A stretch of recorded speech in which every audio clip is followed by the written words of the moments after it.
Hello, and welcome back to Fiddler's Green Podcast number 39. Title, I'm Trying to Save Your Time, which usually with these podcasts, I'm not particularly trying to save you time because they usually go on for approximately 3 hours. But we're finally back after, I don't know, it's been a long absence. The last time I've done one of these podcasts was in early July. And it's weird. Everyone's saying things in the chat like, "Oh, I missed you, Dave. Where have you been?" It's really odd because from my point of view, I've been doing tons of content related stuff with basket weaving, with making various videos. Recently, a few weeks ago, I attended the Whitton conference in England, in Oxfordshire. I'm gonna go over that a little bit. So it's really bizarre. I think people really relate to the podcasts and the live streams, and I've been trying to figure out a way to make the podcast more consistent and more manageable, and also produce quality content. I really do like live streaming. I like interacting with the community in the chat, and it's obviously very apparent that people enjoy hearing these live streams. It's a good part of the content mill, so to speak. But at the same time, in the greater scheme of things, it always feels kind of cheap to do live streams. I always like to have the video essay because when you say something in an essay, people know you can cite it. It feels like something substantial. You're going to stand by your words. And in the great scheme of things, the whole ecosystem of live streams just kind of migrate off into the ether. And I feel a little bit that same way about the conferences as well. I really love them. This last one we had, the Whitton conference, I always feel like I'm going to mispronounce that. It was really wonderful. This was the first time I've gone abroad to do a conference that wasn't sort of academic or professional. I think one time I did a professional conference that was in Taiwan, and I stayed in Taiwan for exactly 20 hours. I flew in, slept for 6 hours, did the presentation, then flew right back. And, it wasn't necessarily that bad for the conference in Oxford this time, but it was pretty rushed. And it was an amazing experience. I got to meet a lot of great people. Carl Benjamin, the mystery speaker, who I think I can reveal this because other people have, was Morgoth, and a variety of other great people. Johann Kurtz, Walrus, obviously Academic Agent. Academic Agent actually was... I really enjoyed meeting him. He's obviously online. He has kind of the reputation for being kind of grumpy, but I found him very personal, very engaging in real life, and you can tell he's a very old soul. He's someone who comes off as older than he actually is. I guess you can kind of tell that from the cantankerous personality he has online. But I really enjoyed hearing his opinions on various things. And then, of course, there was R.N. McIntyre, who I've met, I think, a few times now. But it was altogether this great experience. I got to actually go back to Oxford. I had actually been in Oxford for a year as a young child, and that's a very formative experience in my own life growing up there. And when you go back to the old world, Europe generally and the British Isles in particular, there's this sense of magic that surrounds you. It's something about the earth, something about just how the stones are put together, how the buildings are put together, how they fall into the landscape, how the earth and the dirt smell around you, the fauna. I should say the flora, the fauna too. But the vegetation around you seems more natural. And there's that old meme that they have about European forests being inhabited by gnomes and little gremlins and all sorts of delightful hobbit-like creatures. And then you go to America and you go to the forests and they're inhabited by skinwalkers and wendigos and demons and witches. I mean, that's an exaggeration, but there's some truth to that. There's something that's natively innocent about the European continent. Even with all of the history and the bloodshed there, it just seems sort of delightful. And even though I was there for like 3 days or something, I remember just absorbing the entire environment and just wanting to stay longer. Of course, you're horribly jet lagged in these experiences. And so, your whole body is on a different time frame than everyone else's. And so most of the time you can't even sleep during the night because, you're not ready to sleep at that hour because you've never gotten on to England time. And so before the event, I'm just drinking coffee to kind of get myself in the mood. When I'm finally giving my speech, I realized that even though I've only had 2 cups of coffee, and I'm an American, I work a regular wagey cuck job. So to get through the day, I usually have like 4 or 5 cups of coffee. I mean, I'm not at all a teetotaler with this stuff. I'm not a lightweight when it comes to caffeine. But then, suddenly it dawns upon you when you've had your second cup of European coffee that this is Europe. And in Europe, they don't fuck around with our caffeine doses because 2 cups of European coffee is like 8 American cups. And so I'm getting up there with the speech and I realize that my hand is vibrating so violently because of the caffeine take. I can barely focus on the speech that I'm about to read. And so, it ended up being a little bit of a different experience than the American event was. I really enjoyed the American one. I really enjoyed the British one, but it was an altogether different feel. And I find that it's really delightful how different they are. In America, first off, I feel much more like I am some kind of leader. I'm some kind of co-organizer. Whereas in the Whittown Conference, I'm very much a guest. Also, in the American event, it's much more of a populist energy feel. I guess that might be just some property of America generally. And in England, it was a much more academic feel to the whole occasion. And I think it was partially how the event was structured. The speeches were less autobiographical and more intellectual, more citations. I was the only person that didn't bring PowerPoint slides, and so I made some at the last moment. And most people had literal citations and block quotes in their presentations. Whereas I think in the American event, every single person organized except I think for R.N. McIntyre, every single person had an autobiographical element that was deeply embedded in their speech and more of a populist message. This one was much more focused on esoteric topics, deep topics. I think I was one of the few people that had a large biographical theme in my presentation. And I know it's not really fair I probably should do a stream that goes over the talks generally. I just lost the picture that I had with all the speakers, so I'll have to do this from memory.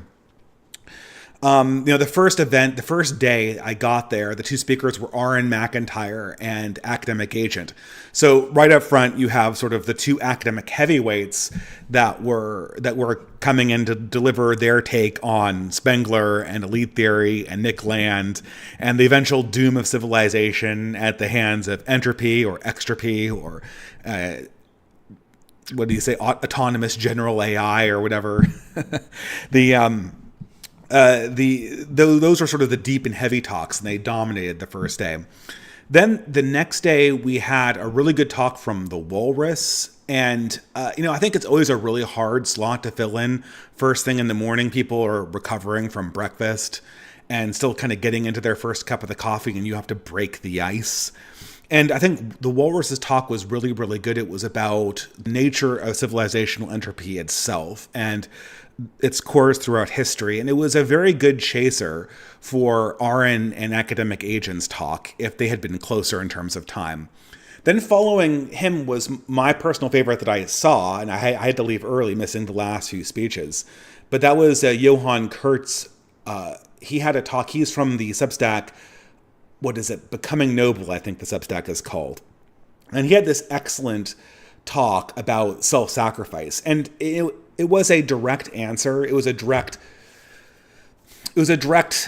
volley in the dialectic that he had with Bronze Age pervert and the other Nietzschean right-wingers. And he really amazingly focused the idea of civilizational entropy being something of a force of anti-egoism. And in all of these sort of talks, this is another thing that was really true about the British event. I kind of really want to have them in writing because they were so thick that it wasn't really so much a feeling or a message, but an entire mini PhD thesis defense that you were getting from these people. Then afterwards, they were followed by 2 talks by Pharaoh and somebody else, and those both focused on the aesthetics of civilization. One was a general talk about how aesthetics evolved over time. And then the second one, very much a companion piece, was about the political dynamics of the art scene generally. And this was an artist who had been involved in the European art scene and had gotten kind of defenestrated for political reasons.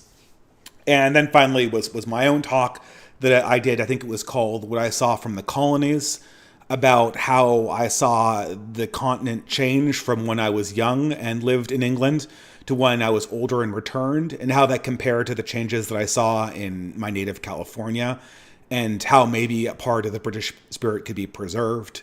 Again, it was much more autobiographical than the rest of them. And then I think that was the last one today. We had a sort of unpopular opinions live that focused on sampling pork pies. And then in the morning, we had a few other talks. Again, it was a little hard to process the early talks of the day.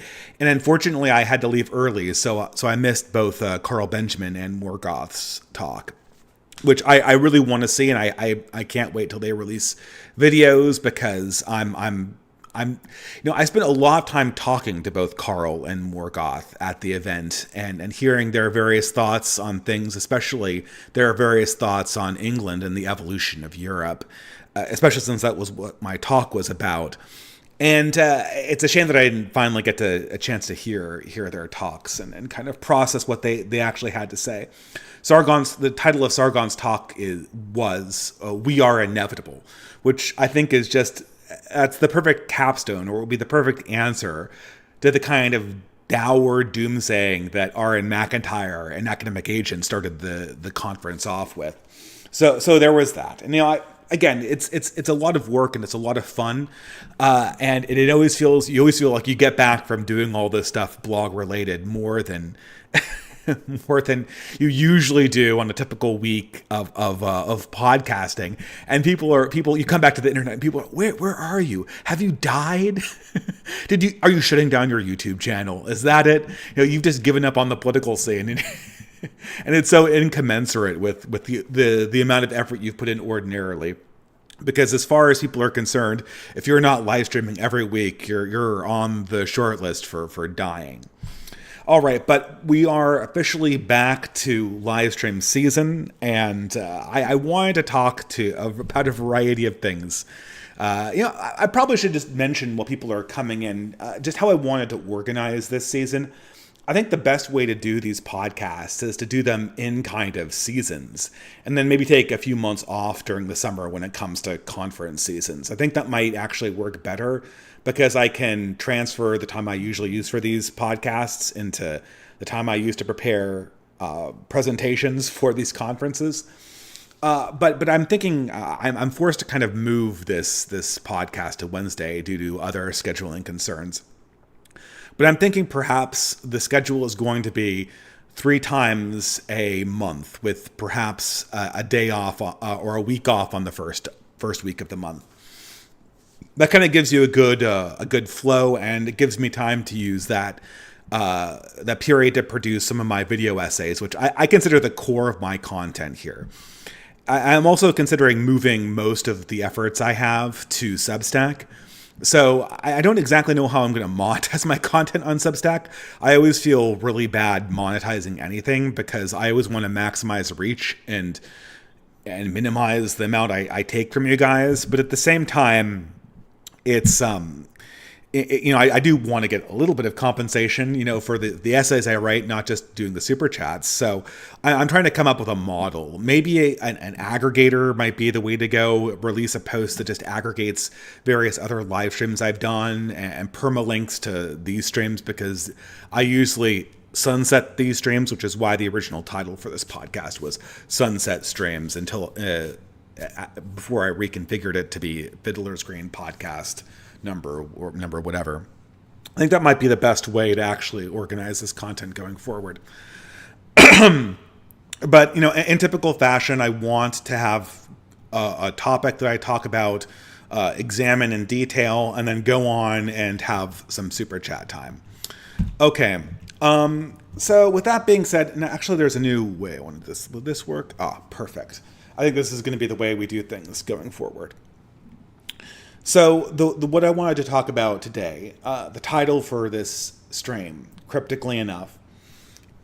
Cryptically enough, the stream is titled, I'm Trying to Save Your Time. And I'll get into this topic a little bit more when I get into, this is a very weird title. It almost seems like I'm telling you ahead of time that I'm wasting your time talking to you about this, but not so much. And I'm going to talk broadly about the evolution of dialectics on the internet. And I know this is my favorite topic. I don't think it's wrong necessarily that I talk about the evolution of dialectics and conversations on politics online, considering that it's a large part of what I do on my channel is trace this stuff.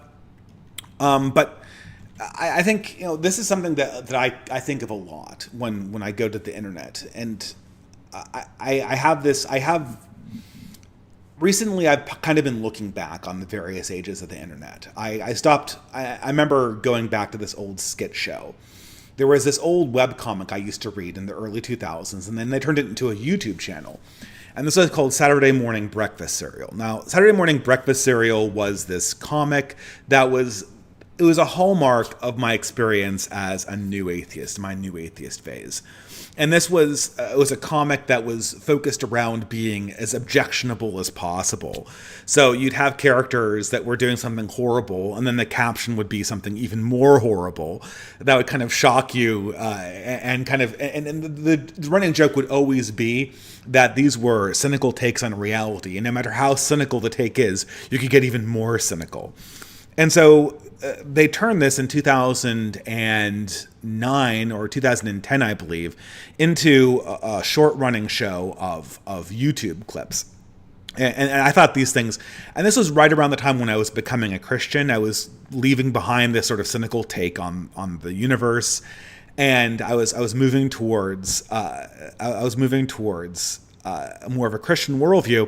But when this web series came out, I thought it was the funniest thing ever. I thought it was the perfect satire of the modern human's existence, how squalid it is, how petty everybody is, and how sort of objectionable it could be, because this was still 2009. People were still kind of shocked by outrageous behavior. And I'm going back and I'm watching these things. And of course, this web series lasted for about 3 or so years, and it lasted until 2013.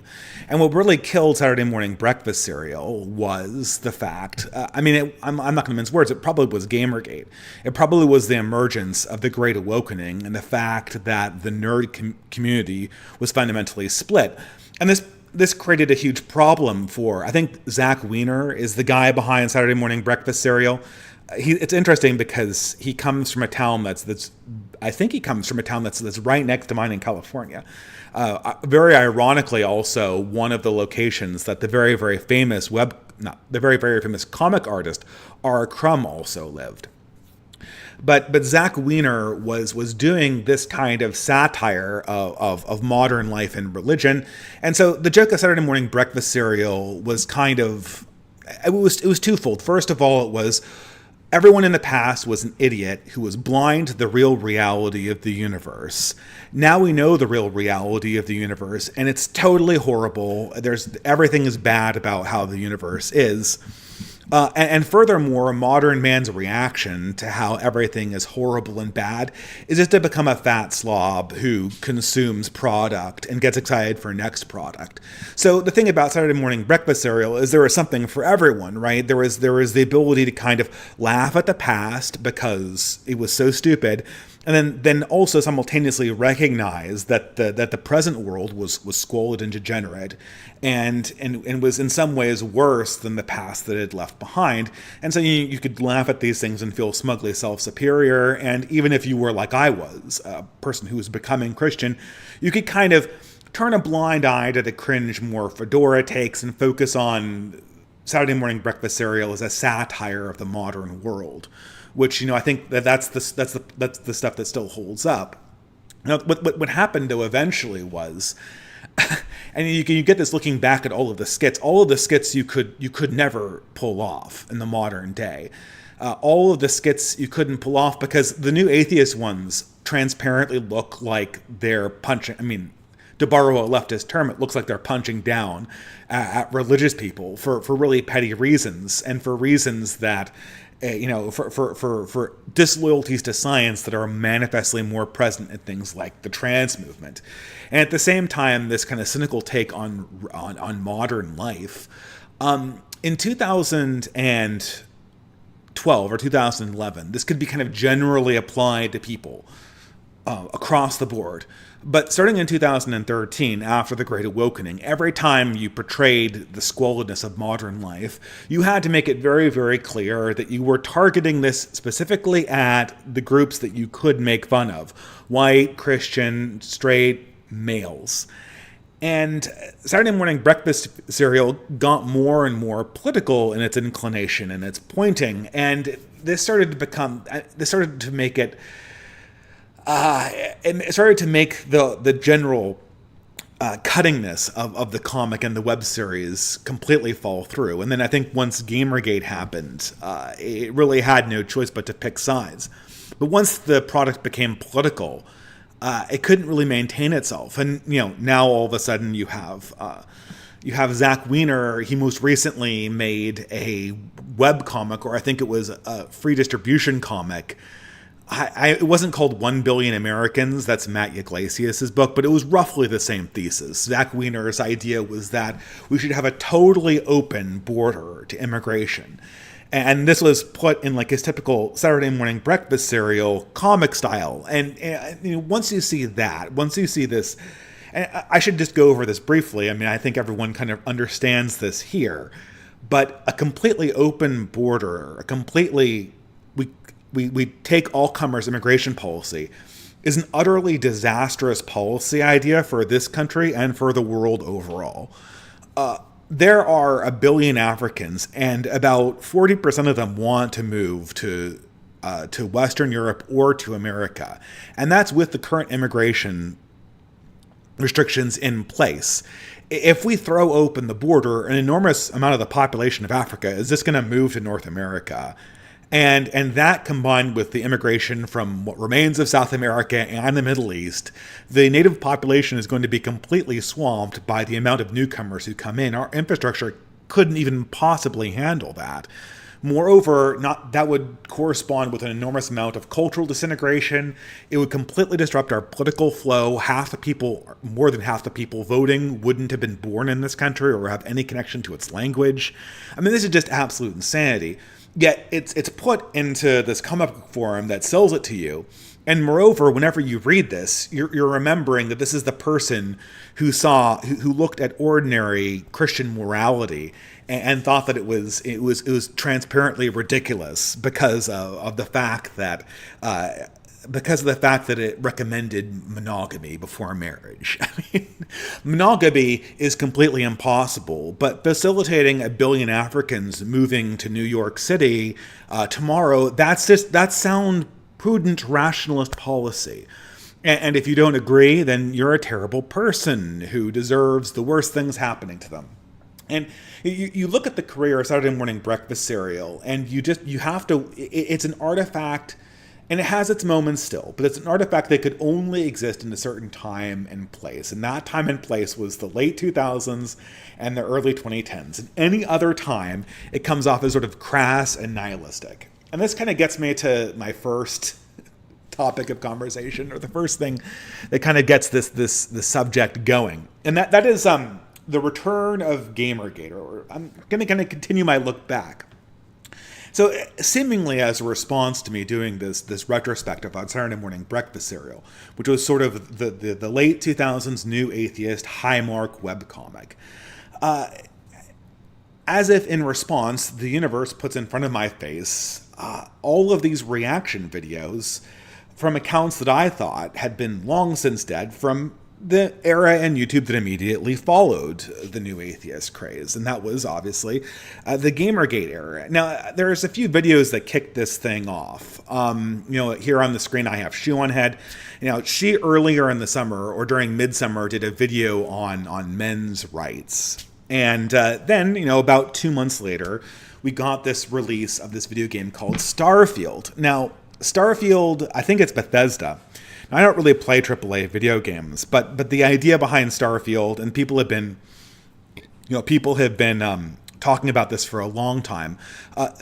what if we had a universe of procedurally generated planets so that you could visit this massive universe and do all these sorts of nice things, and you could interact in this massive online space that would be bigger than anything you ever thought, and it would all be procedurally generated, so it could go on and on. And, there was, to flash back to 2016, more or less at the tail end of Gamergate, at the beginning, the beginning of sort of the right-wing ascendancy that lasted for about 2 years.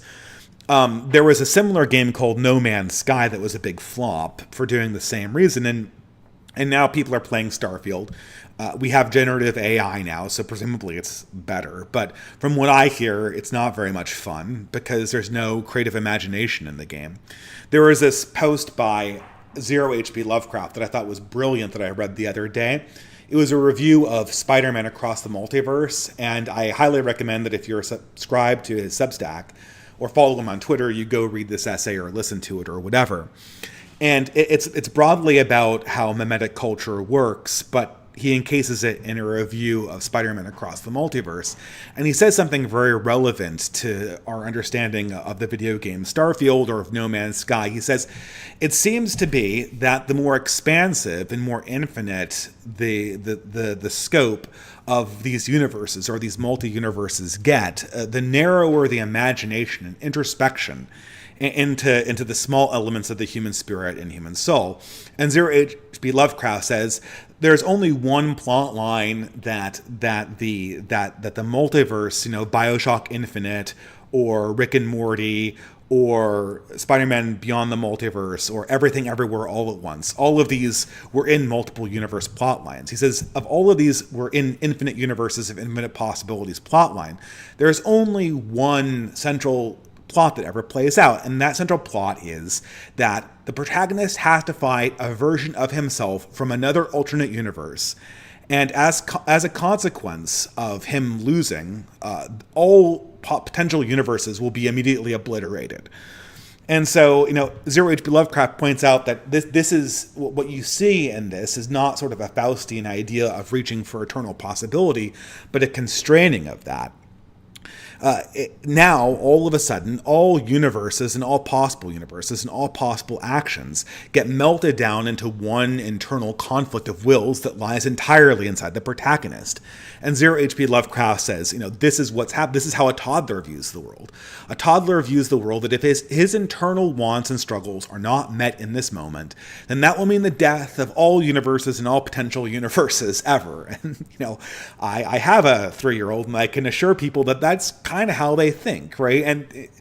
And this is funny because the same thing is true in video games like Starfield. The more expansive the universes, the broader the vision and scope, the less anything is said about the human person or the nature of existence or the finely crafted detail that goes on into the actual universe itself. And so, this, I don't know, I haven't really played it, but it seems like it's getting very negative reviews. But that's not even really the most important thing, because the most important thing about Starfield that I heard, that was made aware of by YouTube or by the YouTube algorithm or by the Twitter or X algorithm, if you want to call it that, is that in the first hour of playing this game, you have to pick your pronouns, and you have to pick pronouns. Everyone else introduces themselves by their pronouns, like the NPC AIs all introduce themselves via their pronouns as well. And this was not well received by the fans. And so you have all of these, and you're watching these people, and I have on the screen right now in this slide, the person on the left behind the text is one such person, one such video game fan who just had this outraged reaction to the existence of pronouns in Starfield. And there were basically two reactions. The first one was the very right reaction that that people are, people have a right to be angry at gender ideology. I mean, I'll take one of I haven't really touched this hobby in almost a year now. I was, for about 6 months, really into Warhammer. As embarrassing as that is, right? And, I was reading the novels and stuff during COVID. And, I was really invested, not really invested, but I was really irritated by the prospect that there might be female Space Marines because it would ruin the lore. So I don't want to downplay the problem of pronouns. And, if you are a fan of Starfield, which I can't quite imagine as easily being emotionally invested in a game that's has notoriously little imagination put into its procedural design. If you're a fan of Starfield or Bethesda games and you have to deal with gender ideology, I sympathize. Gender ideology is kind of this decrepit imagination killing thing. And again, it does what Zero H.P. Lovecraft says. It takes a realm of infinite possibilities and it seems to hyper-focus it on individual narcissism, simultaneously making everything in the universe more stale, no matter how spatially expansive it actually is. And that's a legitimate reaction. And they're right to complain about that gender ideology. But for the most everybody, for everyone in my position, I'm staring at people complaining about this and thinking to myself, where were you for the last 5 years? Why? Like, are you not aware that we are being ruled by people who are forcing this down our throats? Are you outraged that woke culture is being put into your video games? Don't you know that you're ruled by a woke government? Don't you know that our woke government is designing the AIs that are probably going to hire and fire you? Don't you know that woke government is reading your social media, setting up entire wars based on these insane ideas? And now all of a sudden it's 2015 again and we never seen ideology, and it's just keep the ideology out of my video games. Where were these people? What makes them think the way they do? What makes them tick? And the same thing is true for Shoe on Head. And, this kind of kicks off a debate. A very good channel, he did a review of my debate with Vocal Distance, which I'm going to get into. iHypocrite has this great series called The Skeptics, Where Are They Now? Looking at how all of the skeptics from the Gamergate era evolved. And the same thing is true with Shoe on Head's video about men's rights. Shoe on Head does a video this summer that was explosively popular about men's rights. And of course, the left freaked out about it, as they always do. And of course, everyone always knew that this was Shoe on Head's thing. She was a moderate, center-of-the-road leftist, like most women are. And every now and again, she uses common sense to come to the conclusion that the left's gone insane on these topics, and indeed it has. And, I want to praise Shoe on Head for being a good YouTuber. She is, and I know most women aren't funny, but Shoe on Head is a funny woman. She has excellent timing, which is the key to all comedy. I've never been able to master that. She has the key of tapping into common sense emotions. And she also has an understanding of dissonance, of kind of making your appearance contrast with what you're saying in the Sarah Silverman style. So she's a brilliant comedic figure. She is a funny girl. She is an absolute bonehead when it comes to politics because she seems to have no awareness of anything that she's doing or any of the ideas she's playing with. She has an understanding of when things are unfair at a very animal level, the way that a lot of women do. But it never translates into any other broader awareness. Her entire video is just talking points from Karen Strong and the Honey Badger MRA people from 2014.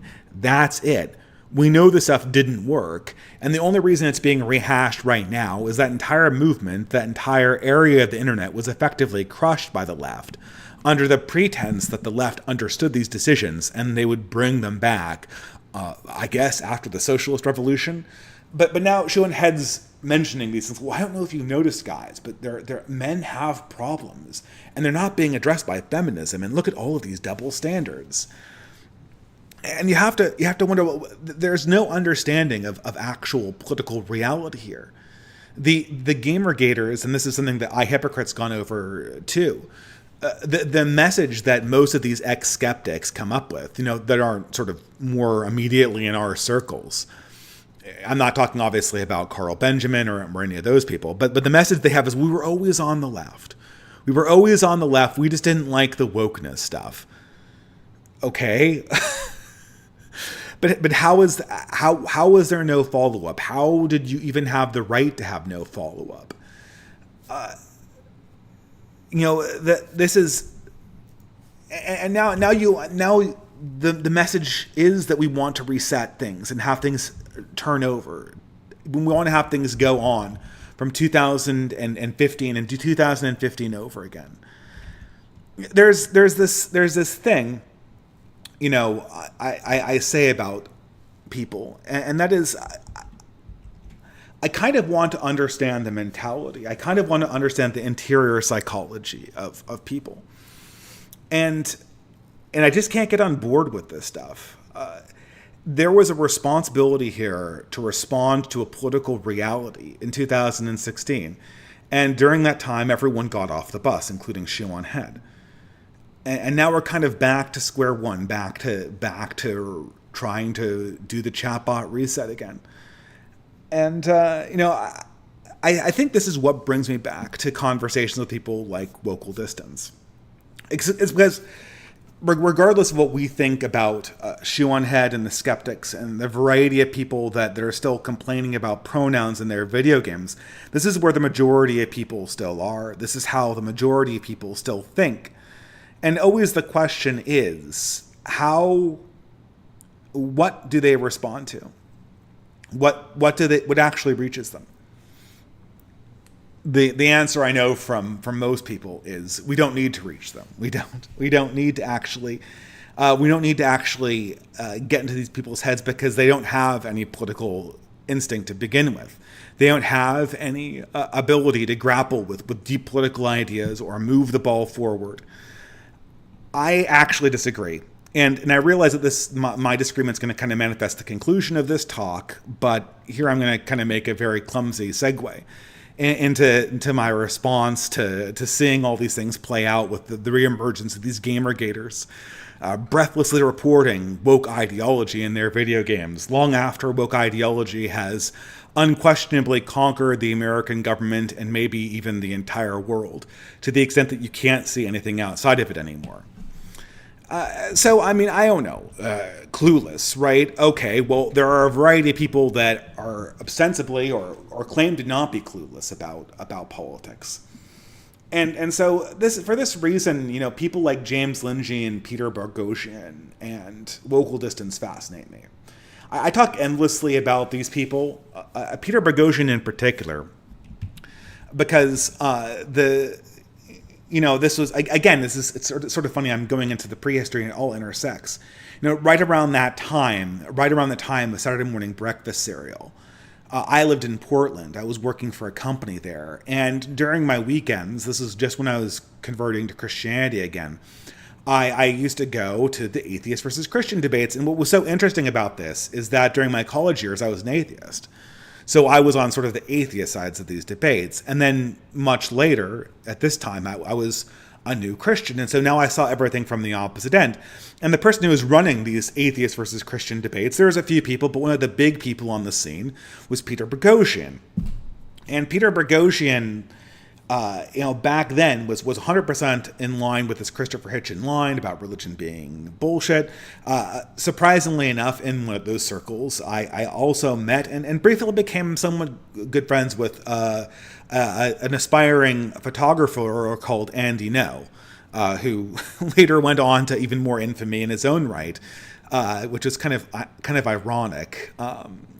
It's kind of ironic because I remember having a conversation with him and he'd been saying, "Man, it seems like you're just so right-wing. I thought you would have been open-minded because you have a lot of intellectualism about you." And now kind of looking at how his career went, I think that's kind of funny. But regardless, but Peter Boghossian is the perfect example of this. So in 2018, Peter Boghossian releases a variety of these he is a Christopher Hitchens style new atheist in 2012. That's when I was watching him in Portland. And then somewhere around the Great Awakening, after Christopher Hitchens himself dies and the left starts going insane, Peter Boghossian plays the kind of role that we would have imagined Christopher Hitchens would have played had he been alive for the Great Awakening, which he wasn't. He starts souring on the left and starts becoming, in the spirit of George Orwell, kind of an anti-left leftist. And, this is... there's a lot of things to say about this, and I think I would have been more welcoming of that in probably 2013. I would have been open-minded enough about this to kind of be on Prigozhin's side in all of this, but I am not really aware of this hard turn against the left until 2016. Up until that point, Prigozhin's totally on the let's destroy all religion bandwagon. If ever there was a guy who needed to read How Dawkins Got Pwned More, it was Peter Prigozhin. But he ends up godsmacked in 2016 about how crazy the left's gotten. And he, in 2018, conspires with James Lindsay, and I think it's Helen Pluckrose was the other person on the paper, to publish a series of joke articles submitted to various sociological publications that were utter trash. These were utter trash articles. They were jokes, they were hoaxes, they were absolutely ridiculous. They're just full of jargon and obviously ideological flattering of woke ideas. Yet, regardless of the fact that they're absolutely gibberish, they get published anyway. And this, of course, creates a big scandal when Peter Prigozhin stands up and reveals that they're hoaxes. And I believe that the publications in question retaliate against Prigozhin with I don't exactly know what they do to him. I'm sure they tried to go after him academically, because you're not supposed to try to humiliate other professors by pitching them standard stuff, by pitching them gibberish and hoping that they publish it and ruin their reputations. And, I hear about how this is a great victory. And I know that Peter Prigozhin knows about this too, but the reason why no one in their right mind should have paid this any heed was the fact that 20 years earlier, in 1997, a similar hoax had been accomplished by a physicist called Alan Sokal, who published a bunch of gibberish articles in cultural studies journals. And, the thing is that I grew up in a college town. I went to college, obviously, and I was talking to a bunch of professors about the Sokal hoax because I was all into this whole philosophy of science deal in college. And the thing is, after the initial hoax embarrassed the set of professors that it embarrassed, it completely fell off the radar. Like, I don't think anyone was fired over publishing gibberish in the cultural studies journals. It wasn't this in physics journals. There was this huge scandal where a bunch of people published this article that claimed they had produced cold fusion when they had in fact not produced cold fusion. And this got published in some high-profile journal. I forget which one. I don't want to say Nature, but it's some high-profile journal, right? And this was I think this was in the 80s or something like that. And you if you're in the sciences and you ever go to a conference where they're lecturing academics on academic discipline and academic integrity and ethics, they always mention this one time where we published an article that was bunk inside a prestigious physics article. And the reason why it got published was that everyone knew each other, right? It was basically a nepotism chain, and that no one did the due diligence to check whether this extraordinary result was actually a thing. And so even 30 years after this happened, you're still hearing about this hoax article published in a physics journal. Well, Alan Sokal publishes infinitely more ridiculous articles in cultural studies journals, and nothing happens. And the thing is that after the initial sort of embarrassment, it disappeared. And I talked to professors, and the general impression was that this was academic bullying, that this was sort of physics departments putting down and making fun of humanities because humanities were soft. And because humanities didn't have controlled experiments and reliable results, which everyone knows, even a physicist, with all the rigor he learns as a physicist, goes into humanities, they will never be able to apply the rigor of physics to humanities because of the nature of the field itself. And so everyone knows this. And so the impression that I got talking to academics was that this whole cultural studies hoax that was run by Alan Sokal, this was a form of academic bullying and one-upsmanship, and Sokal was really a bully that was only trying to make himself look smart at the expense of other academics. And so this is classically, he was not a team player. And okay, fine. And Alan Sokol, I think he did something like, well, now we know that this needs to be fixed. So social sciences, go and fix your political ideology problem. And then, everyone kind of decided to ride off into the sunset after that. Okay, but if you were anywhere in academia between 1996 and 2010, you know that the politicization of the social sciences did not go down after the Sokol affair. It went up and up and up and up and up until it got to the critical mass of the Great Awakening. Peter Boghossian knows this. James Lindsay knows this. Local distance know this. How do you explain that 20-year gap? So the people who are concerned about bias and the prestigiousness of academia, they know that the hoax was a failure. They know that these departments were getting more politicized even after they were embarrassed. And then instead of actually trying to fix the problem, they go off and not only not participate in politics, they dedicate the remainder of their political energy to destroy religion and conservative ideology.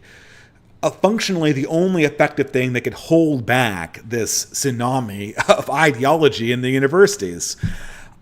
This portrays a complete misunderstanding. And then to show up in 2018, do the same thing again and pat yourself on the back. I mean, with Shoe on Head, with local distance, with Shoe on Head and the ex-skeptics, you could always make the explanation that they're just grifting is a harsh word because Shoe on Head is genuinely funny, even if she's boneheaded politically. You could always make the argument that they weren't politically savvy. But we have an entire class of intellectuals that just can't put two and two together. And so, this is what makes me fascinated by these people and what makes me fascinated by people like Local Distance. And so, I think it was 2 or 3 weeks ago, I did a debate with Local Distance on the subject of no enemies to the right. And, people ask me, why do you debate these centrists? Why do you debate these centrists? I guess I'm just going to kind of skip ahead here. To put it in brief, I wouldn't debate centrists. For instance, people constantly ask me to debate destiny. I have no interest in debating destiny whatsoever, and I have no interest in debating Vosh either. Although, part of me kind of wants to do something to humiliate him, which I think I might be able to pull off or something. But it wouldn't be a debate. It would be kind of like me trying to punk him or something. That would be a tempting proposition. But I have no desire to debate these people or have a conversation with them, because neither Vosh nor Destiny have anything that they believe in. I do not believe that is the case with Local Distance and with Peter Boghossian and with James Lindsay. I think that these people are true believers. And they're true believers in a promise that the West has made. And this sort of explains, there was something that Sargon said early on in his career, where he said, you are not a skeptic, you're a temporarily embarrassed atheist. And meaning, essentially, is that you're not interested in actually applying skepticism. What you are is somebody who is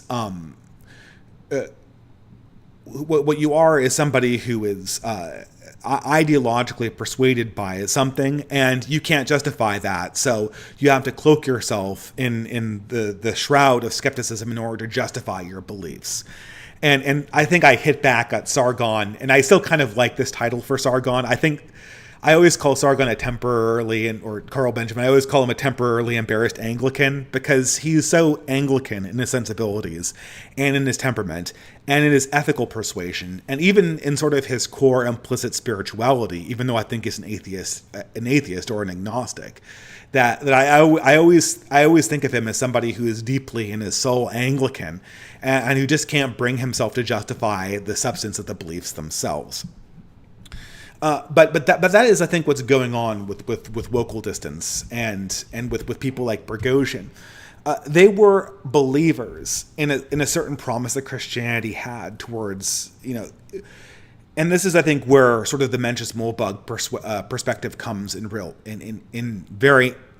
This is where the perspective that Yarvin has does a lot of work. is that we really need to understand progressivism in its American context as a specific religious promise brought about by certain forms of Protestantism, or in certain degrees of Catholicism too. But America was a Christian promise.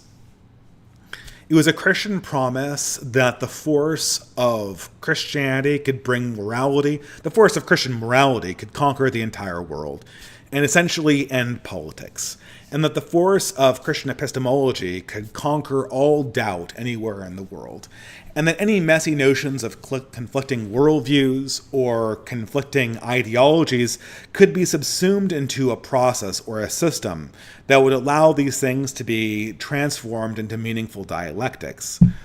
And this is sort of the outline of my conversation with Wokel. I don't know exactly how much I want to review it here, but we start off debating the salience of something like a constitution. So Wokel has this strange idea that the Constitution has some kind of moral force on us, that we are obliged to examine the Constitution, determine whether it's true or not, and then dedicate ourselves to its principles in the abstract. I think this is a ridiculous idea. The Constitution is not some kind of divine document that demands we bend a knee to it. It's a promise that the government made to the people of the United States. And the second that the government doesn't believe in it or believe in upholding it, then it's essentially a contract where one side is obviously in delinquency and therefore for not meaningful anymore. But it's very obvious from the outset that for Wokel, this Constitution has this deep spiritual meaning for us to embrace it, and not only to embrace it in its original form that the founders believed in, but also to embrace it in its sort of 20th century concept. The 20th century concept is that the Constitution has an expansive purview to bring all people underneath a common umbrella of values. And what is so funny is that Wokel, like my wife, is not even an American; he's Canadian. But and someone also pointed out that they point out that he's kind of in his mannerisms and in his tone is very much copying the uber 90s intellectual writer David Foster Wallace, who very famously always wore a bandana in all of his public appearances, or in most of his famous public appearances. He was a sort of he was a sort of uber postmodernist. He was the person who was going to fix postmodernism and reincorporate meaning and sincerity into the arts after we got through this period of cynicism. And of course, he wrote 2 good books or 1.5 good books and then killed himself. Very much in my own mind, like a Kurt Cobain figure, and not simply, they both kind of, ironically enough, they both kind of look similar. They're both kind of like these very like Nordic people with like this, the long blonde hair and the scruffy blonde beard. And they both obviously killed themselves because of their failure to fulfill this promise of restoring meaning. But, Wokel very much channels this 90s energy, because in the 90s, that's the feeling, is that this was naturally coming about. And it very obviously didn't come about. And so the subject of our talk was no enemies to the right. And this is going to come up later in the talk, but the subject is largely over the firing of this one teacher from a classical Christian school called Thomas Acord. Now, I don't want to really relitigate this. This was something that people talked about during our event in Nashville. There was a person who knew Thomas Acord very well there who gave a speech on this topic. And but I think this has become such a touchstone in Christian conflict that I have to bring it up. The guy basically was using an anonymous account to basically meme post and post racist memes on the internet. And this was an account that had minimal followers. No one would ever have known it existed, except somebody who did not like Thomas Acord's political positions, which were in support of this new thing called Christian nationalism, which I'm going to talk about later. They pretty much had it in for him, and they tracked that they figured that this was him, and so they exposed him. And unfortunately, what Thomas Acord does is he lies about it and gets himself fired. And this results in subsequently a purge of this school that fires a number of other people. I'm not so sure exactly how many, but more than a handful. And if you talk to sort of liberal Christians like Wokel Distance, this was a necessary retaliation against the scary postmodernist right that's about to take over Christian schools. The problem is that, obviously Thomas A. Cord did not accord himself. He did not conduct himself like a Christian gentleman in this. I mean, he used profanity and then he lied about it, right? And, there was no victim to his crime. And for my money, I think that should have been dealt with a certain amount of forgiveness, which none was accorded. No pun intended. But that's not the real thing, because I do not think for a second that Thomas Accord was fired because he used profanity or he lied about having an account. He got fired for his ideological beliefs, and the reason why I know that is because there were subsequent firings. There were subsequent firings of people who didn't lie, of people who didn't use racial profanity, because it was very, very obvious that they had beliefs that we would ordinarily call nationalist or particularist. They had beliefs that were particularist. And what was so funny about this debate is I was expecting to mention that other people were fired, and I was expecting Wokel to back down. I was expecting Wokel to go like, "Oh, whoa. I'm not really into that. I don't know much about this Accord affair or whatever. I don't know. It sounds like maybe they went too far. All of this cancellation stuff, they should re-examine it." I was expecting kind of a retraction. But instead, you could tell, and this is the reason why I'm engaging with Wokel, is I'm trying to figure out how it's this is what people don't understand. And the reason why I only talk to believers, and I'm not interested in talking to people like Destiny or Vosh, is that I'm trying to understand psychologically how people arrive at their ideas. And I'm going to get into the reason why. And what I realized is that when I was expecting Wokel to take a step back, when I was talking about the obvious abuses of this cancellation campaign, which was, I'm not going to mince words. It was driven by Rod Dreher. And it got a lot of people fired who did nothing wrong, in my opinion, just for their ideology. I was expecting him to take a step back and reconsider his position, but instead he just gets angry. He gets more desperate, more angry, and more defensive. He is determined to hold a line against anything that resembles what we might call ethno-nationalism. I just call this nationalism because nationalism always has an ethnic component to it. Because if you have a nationalism, if you have a political community of concern, over time, that creates an ethnicity. Or you have some kind of multi-ethnic empire where, each individual ethnicity contributes a certain component to the imperium overall, which is, my kind of preferred model. But if you have a polity of concern over 3 generations, it will merge together and become a new ethnicity. And this is why all nationalism either explicitly has an ethnic component or implicitly has an ethnic component to it through the process of ethnogenesis. This is just an equilibrium that will always play out on a long enough time frame, or usually on the time frame of a few centuries, which is why this concept of nationalism, completely independent of ethnicity, is kind of ridiculous on its face. There will always be an ethnic component.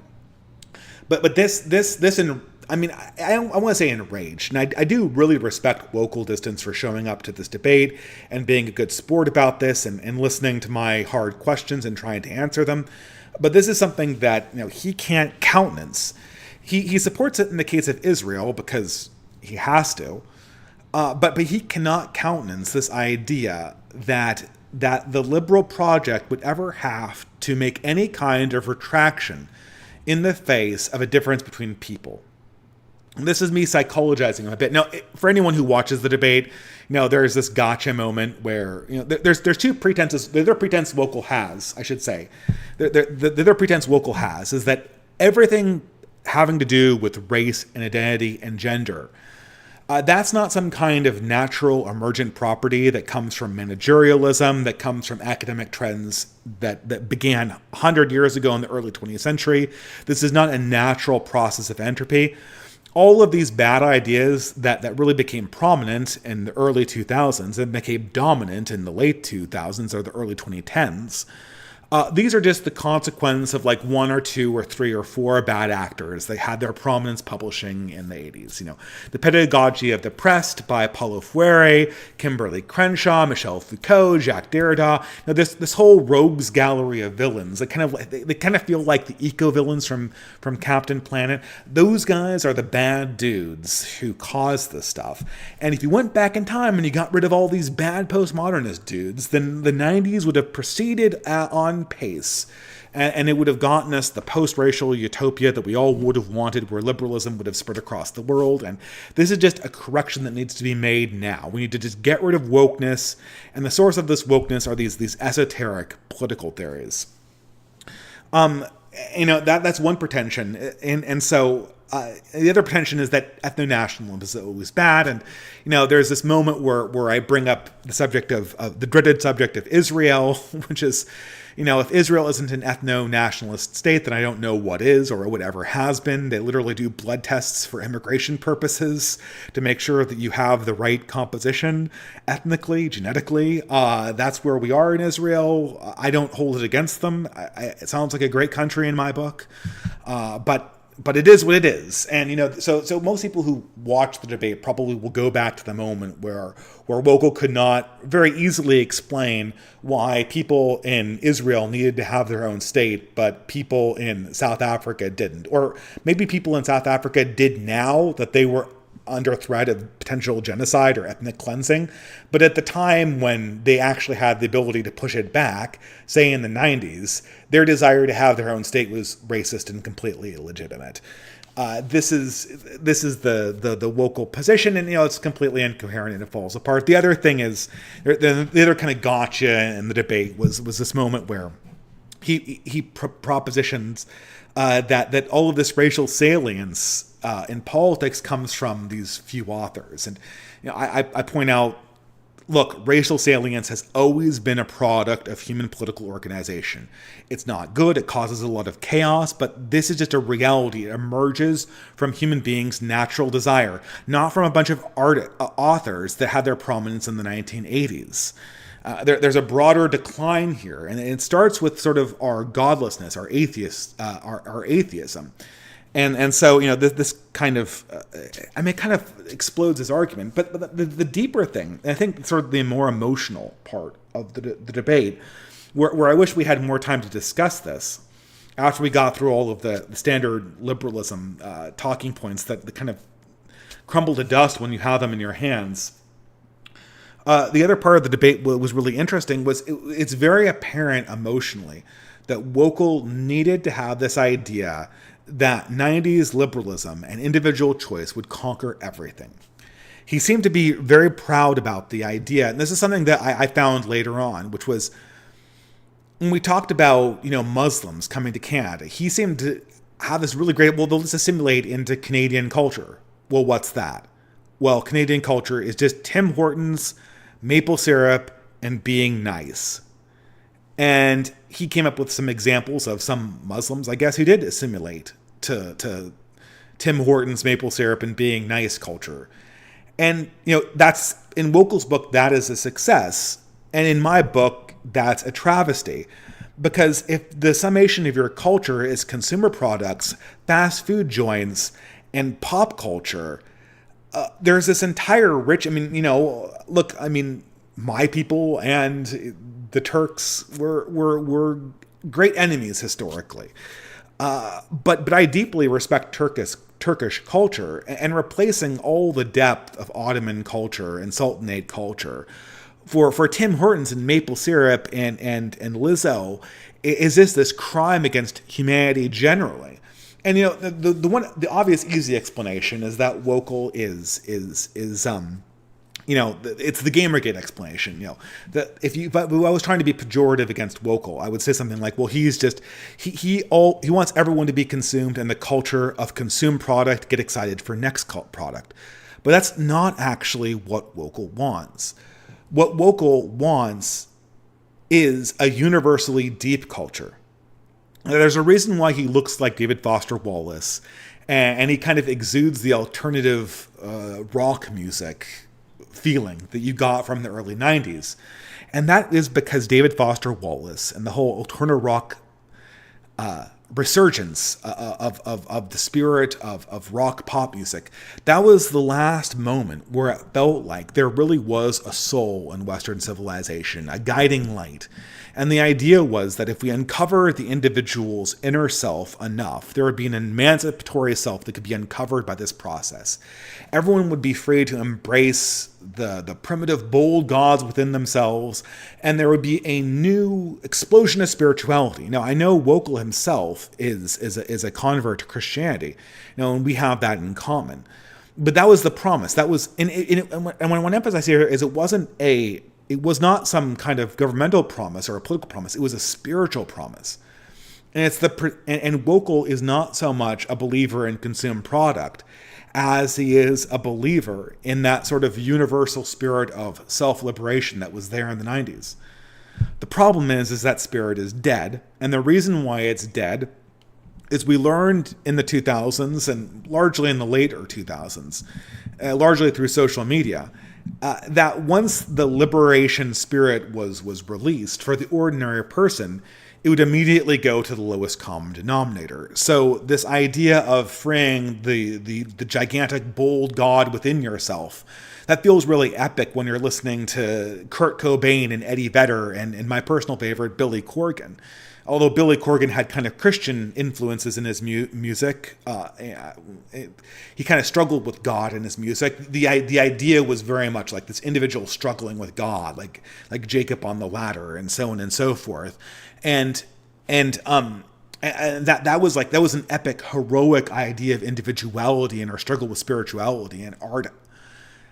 But now we know through social media very definitively that this goes to Lizzo. When the gigantic, brave God within you looks like Lizzo and less like Billy Corgan, I think you're in the middle of a spiritual crisis there. And we all know that Lizzo is not like the bottom of this stuff. Like this keeps on going down and down and down until you hit rock bottom. And you can see, I mean, this is the meaning of Clown World. Clown World is not being driven by woke professors that were published in the 1980s. Clown World is being driven by social media and people imbibing these highly emancipatory ideas inside themselves and then releasing them to the rest of the world. And the picture is not brave. The picture is not pretty. The picture is not inspirational in any way. And so this idea of the individualistic God or the God of liberation has been killed by an honest look at humanity.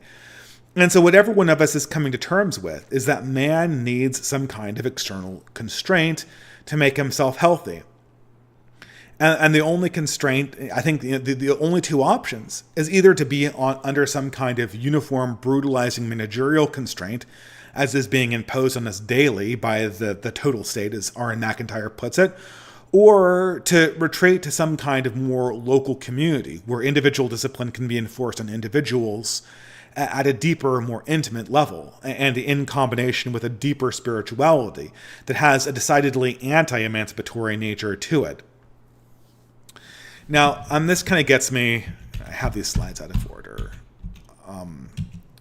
This kind of gets me to the subject of my conversation here. And, you know, there's a reason why I do these conversations. And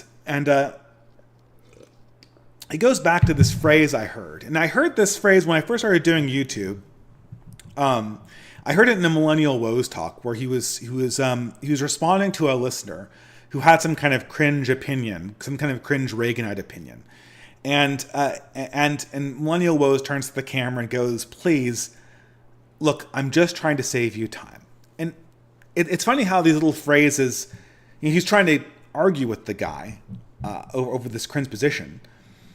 And it's funny how these things work because it immediately triggered a memory in my own development, my own intellectual development. When I first got to college, I was both into math and engineering and also into debate. And for a while I was on the debate team there. And so, in high school, you have all these cringe opinions that you develop by reading books that you don't fully understand. I was over my Ayn Rand phase, but I still had a lot of really weird, cringe, new atheist, libertarian positions. And of course, I had all the citations for them. And so the thing is that I was debating one of my debate coaches, who was an older guy in graduate school, who's doing an economics degree. And I had some kind of idea about fair trade or free trade and the liberty and how society could be built on minarchist principles. I think I was advancing some kind of weird anarcho-capitalist idea, right? And of course, he would make a point of skepticism, and then I would drop. This is a debate club, right? This is what I've been taught to do, right? Instead of actually trying to internalize the point he was making, I would cite like 5 sources having to do with Hayek or this study or that study, and I was off to the races making this argument and that argument and going on down the line thinking I was very intelligent. By the time he had one thought out of concern or skepticism, I already had 10 different answers ready to go on the floor. And I think, I don't think I was pulling a teacup fallacy like Vosh does sometimes, where all of the answers they're not sort of internally coherent. Like the teacup fallacy is where, you lend the neighbor the teacup and then he breaks it. And when you approach him about it, he says, "It isn't broken. You never lent it to me and there was no teacup." All of those would have been an explanation for why he didn't break the teacup, but altogether, he can't possibly believe all 3 of them. I don't think it was like that. All of the arguments were coherent, but they were all a little tenuous, and there were 10 of them. And in a debate sense, he couldn't answer all of them. So I'm sitting there going, ha, ha, ha, ha, I won the argument, therefore I must be right. And, he settles down and goes like, okay, I'm not going to answer David when he gives me this crazy 2,000-point plan on how to implement anarcho-socialism or anarcho-capitalism or something like that. I'm just trying to get you to think about this in a little different way. And he says, like, look, man, I'm just trying to save your time. Because I remember thinking this, and I don't think it anymore. And you might be able to talk faster than me and cite 20 sources from books that I haven't read in 30 years. But I'm telling you, once you get out into the real world and experience this and test this ideology out, it doesn't work. It doesn't work. Something deep about it is wrong. And that kind of made me take a step back in this whole process. I mean, the point of dialectics is to come to better and more wise ideas about how the world works, not to kind of track someone off on a chain of arguments that never goes anywhere so that you can win, so that you can have the surviving argument after the dust is cleared. And that's sort of how I feel about a lot of these interactions here, is I'm trying to figure out what these people need to hear so that they can kind of understand what's actually going to happen. Because Wokel needs to understand that the 90s died for a reason. The reason is that the 90s didn't work. It didn't work because the promises of infinite prosperity were always going to fall through. The growth rate we had in the 90s would have never worked. The second reason why it would never work is because our concept of diversity and how people behave in post-racial societies, something I went into in detail, obviously did not work when we implemented it on a large scale. And it wasn't simply because Kimberly Crenshaw was poisoning the well. There were structural problems with integrating different peoples on a large scale that necessarily decreased societal cohesion as we implemented it at a broad scale. And the third reason why it didn't work is because when we finally opened up the airwaves and made everyone their own broadcaster, we learned that far from being brave artists and bold creators and passionate supermen, the average person just wanted to consume product and basically have narcissistic self-affirmations fed to them, preferably in the form of hyper-destructive politics, which is what gave us wokeness. These things are not the product of intellectuals from the 80s. And somewhere along the line, Wokel Distance and the rest of these anti-wokies need to understand this. And this kind of brings me to, this is sort of the semi-last point, or I'm going to be going on with this for a while because this is what you get for having a large backlog, people. You get to listen to me go on for a long time. But this is similar. I mean, the other big thing that was going on this month, at least in my own circles, was this battle over Christian nationalism. Now, this is intimately connected with the Thomas Accord affair because of the fact that Thomas Accord was one of the influential people on Stephen Wolfe, which is one of the reasons why I think he was targeted by people like Rod Dreher, who didn't want to see this Christian nationalism thing come to the fore. And, and so there's this weird pushback that comes in this form of this anti-Christian nationalism. So right now, I should say, Stephen Wolfe and William Wolfe, I think they're brothers, actually. They developed this idea of Christian nationalism, which is an idea I hate. I don't hate it because I disagree with it. I hate it because I hate how it's marketed. So as far as I can figure out, and the same thing was true with the Benedict option, the same thing, as far as I can figure out, Christian nationalism is just the standard Christian ethics when it comes to interacting with secular government that we've had since the Emperor Constantine. There's nothing in Christian nationalism, from what I have read or seen or heard, that deviates at all from the last 1700 years of Christian history. Christian nationalism is just classical Christian political ethics. Before 1914, all Christian nationalism is just classical Christian political ethics. It doesn't even make hard claims between Machiavellianism and sort of pure Aristotelian politics. It just states sort of common sense rules of thumb. Peoples are different. They behave differently. Nations need to have borders, and it's better for nations to be governed by Christian ethics than it is to be governed by secular ethics, because as everyone knew before the 20th century, before we pretended to forget in the 20th century, and before we actually forgot in the late 20th century, as everyone knows, there is no such thing as secular governments. Governments are always governed by some set of morals. So when we said that Christians couldn't have their moral system be prominent inside a country, we necessarily nominated some post-Christian sexual ethics to be the replacement or successor ideology, which is why successor ideology is a perfect word, a perfect descriptor for wokeness. I think that's Bog Beef from the Good Old Boys description of wokeness. And or he could have gotten it from Christopher Lasch. I wouldn't be surprised if he got it from Christopher Lasch. It sounds like a Christopher Laschism. But I don't know if it's from him, so I won't attribute that to him. But this is something I just don't understand. I'm not Protestant, and I guess we certainly as Catholics have enough problems with the Francis Pontificate.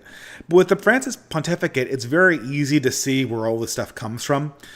The Francis Pontificate, its problems come from the fact that there are a number of bishops who wanted to go in a liberal direction and have wanted to go in a liberal direction since the 70s.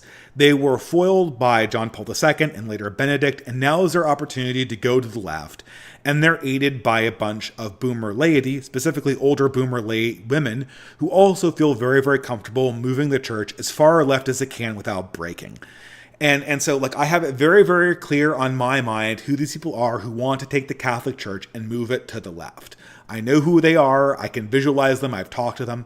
With Protestants, it's bizarre because most of these people are themselves self-described conservatives or right-wingers. They are already people who are ostensibly trying to move the Overton window to the right. Yet, it seems somehow, bizarrely, in these evangelical circles, they are dominated by a leadership class that is convinced at this moment that Christianity needs to decisively move left, which is the stupidest idea in the history of bad ideas I can't put into words how idiotic this idea is. I mean, in the 60s, conceivably, you could move to the left and make hay there and see some kind of political benefit. But now, in the 2020s, A, it's obvious that leftward movement is being encouraged by the state. So by doing it, you look like a sycophant. B, we know right now that the only way to be acceptable in the leftist point of view is to essentially endorse child sterilization and child and child genital surgery as is being promoted literally by our quote unquote moderate left president. So there's no way that you can get to the good graces of the left wing, period. Third, we know from 60 years of viewing this going on in the mainline, all mainline churches that have gone hard left and that have done things like make big sacramental breaks with what has classically been considered Orthodox Christianity, they all have completely gone broke in terms of church attendance. They haven't gone broke in terms of real estate wealth, which is why sometimes these woke takeover of churches is indistinguishable from real estate fraud, in my opinion, which is something probably somebody who knows more about this should explore, because it certainly looks like real estate fraud from the outside. Move in, make the church completely unappealing to its congregation, kick them all out for being heretics, and then resell the church so that it can be a community center or a theater for millions of dollars. I mean, that looks like real estate fraud to me. But to see people like Russell Moore or other leaders think that Rick Warren, think that the church needs to move to the left, seems to me to be insane. What are these people looking at? My thought is that they are like woke occultists, like James Lindsay, like Peter Boghossian. They're fascinated by the idea of a universalizing Christian liberal concept that will just dominate the world and sort of end history. Although I'm sure they wouldn't put it like that. And I think Aaron Renn, he's another evangelical blogger. I believe he's evangelical. He has a different take. He thinks that they're still stuck in this idea that they're so internal to Red America that they're convinced that most of the world's still very, very positive on Christianity, or neutral.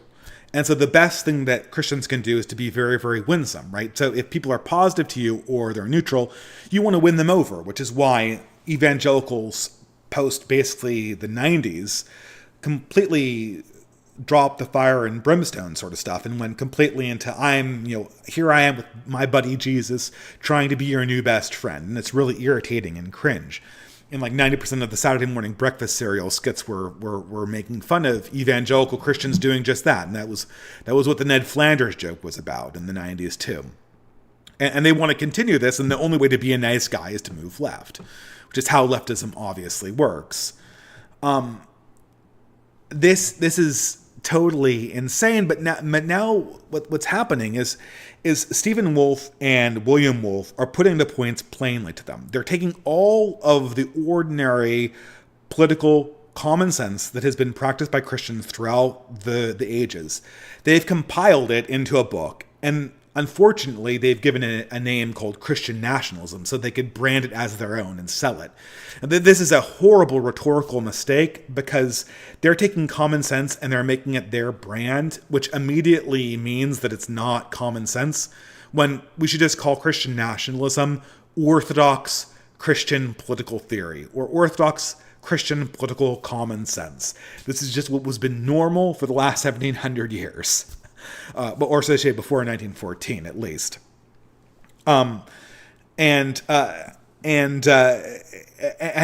what they've done is they've put the point plainly to evangelical leaders or to Protestant leaders that there needs to be a broader focus on bringing people together in these common sense ideas like we Americans have a people. Individual races inside America have a people that they need to look out for and protect, and that we have although God's love is universal and all people have equal worth, we have a greater responsibility to the people closer to us and who are in community with us than we have to people outside of it.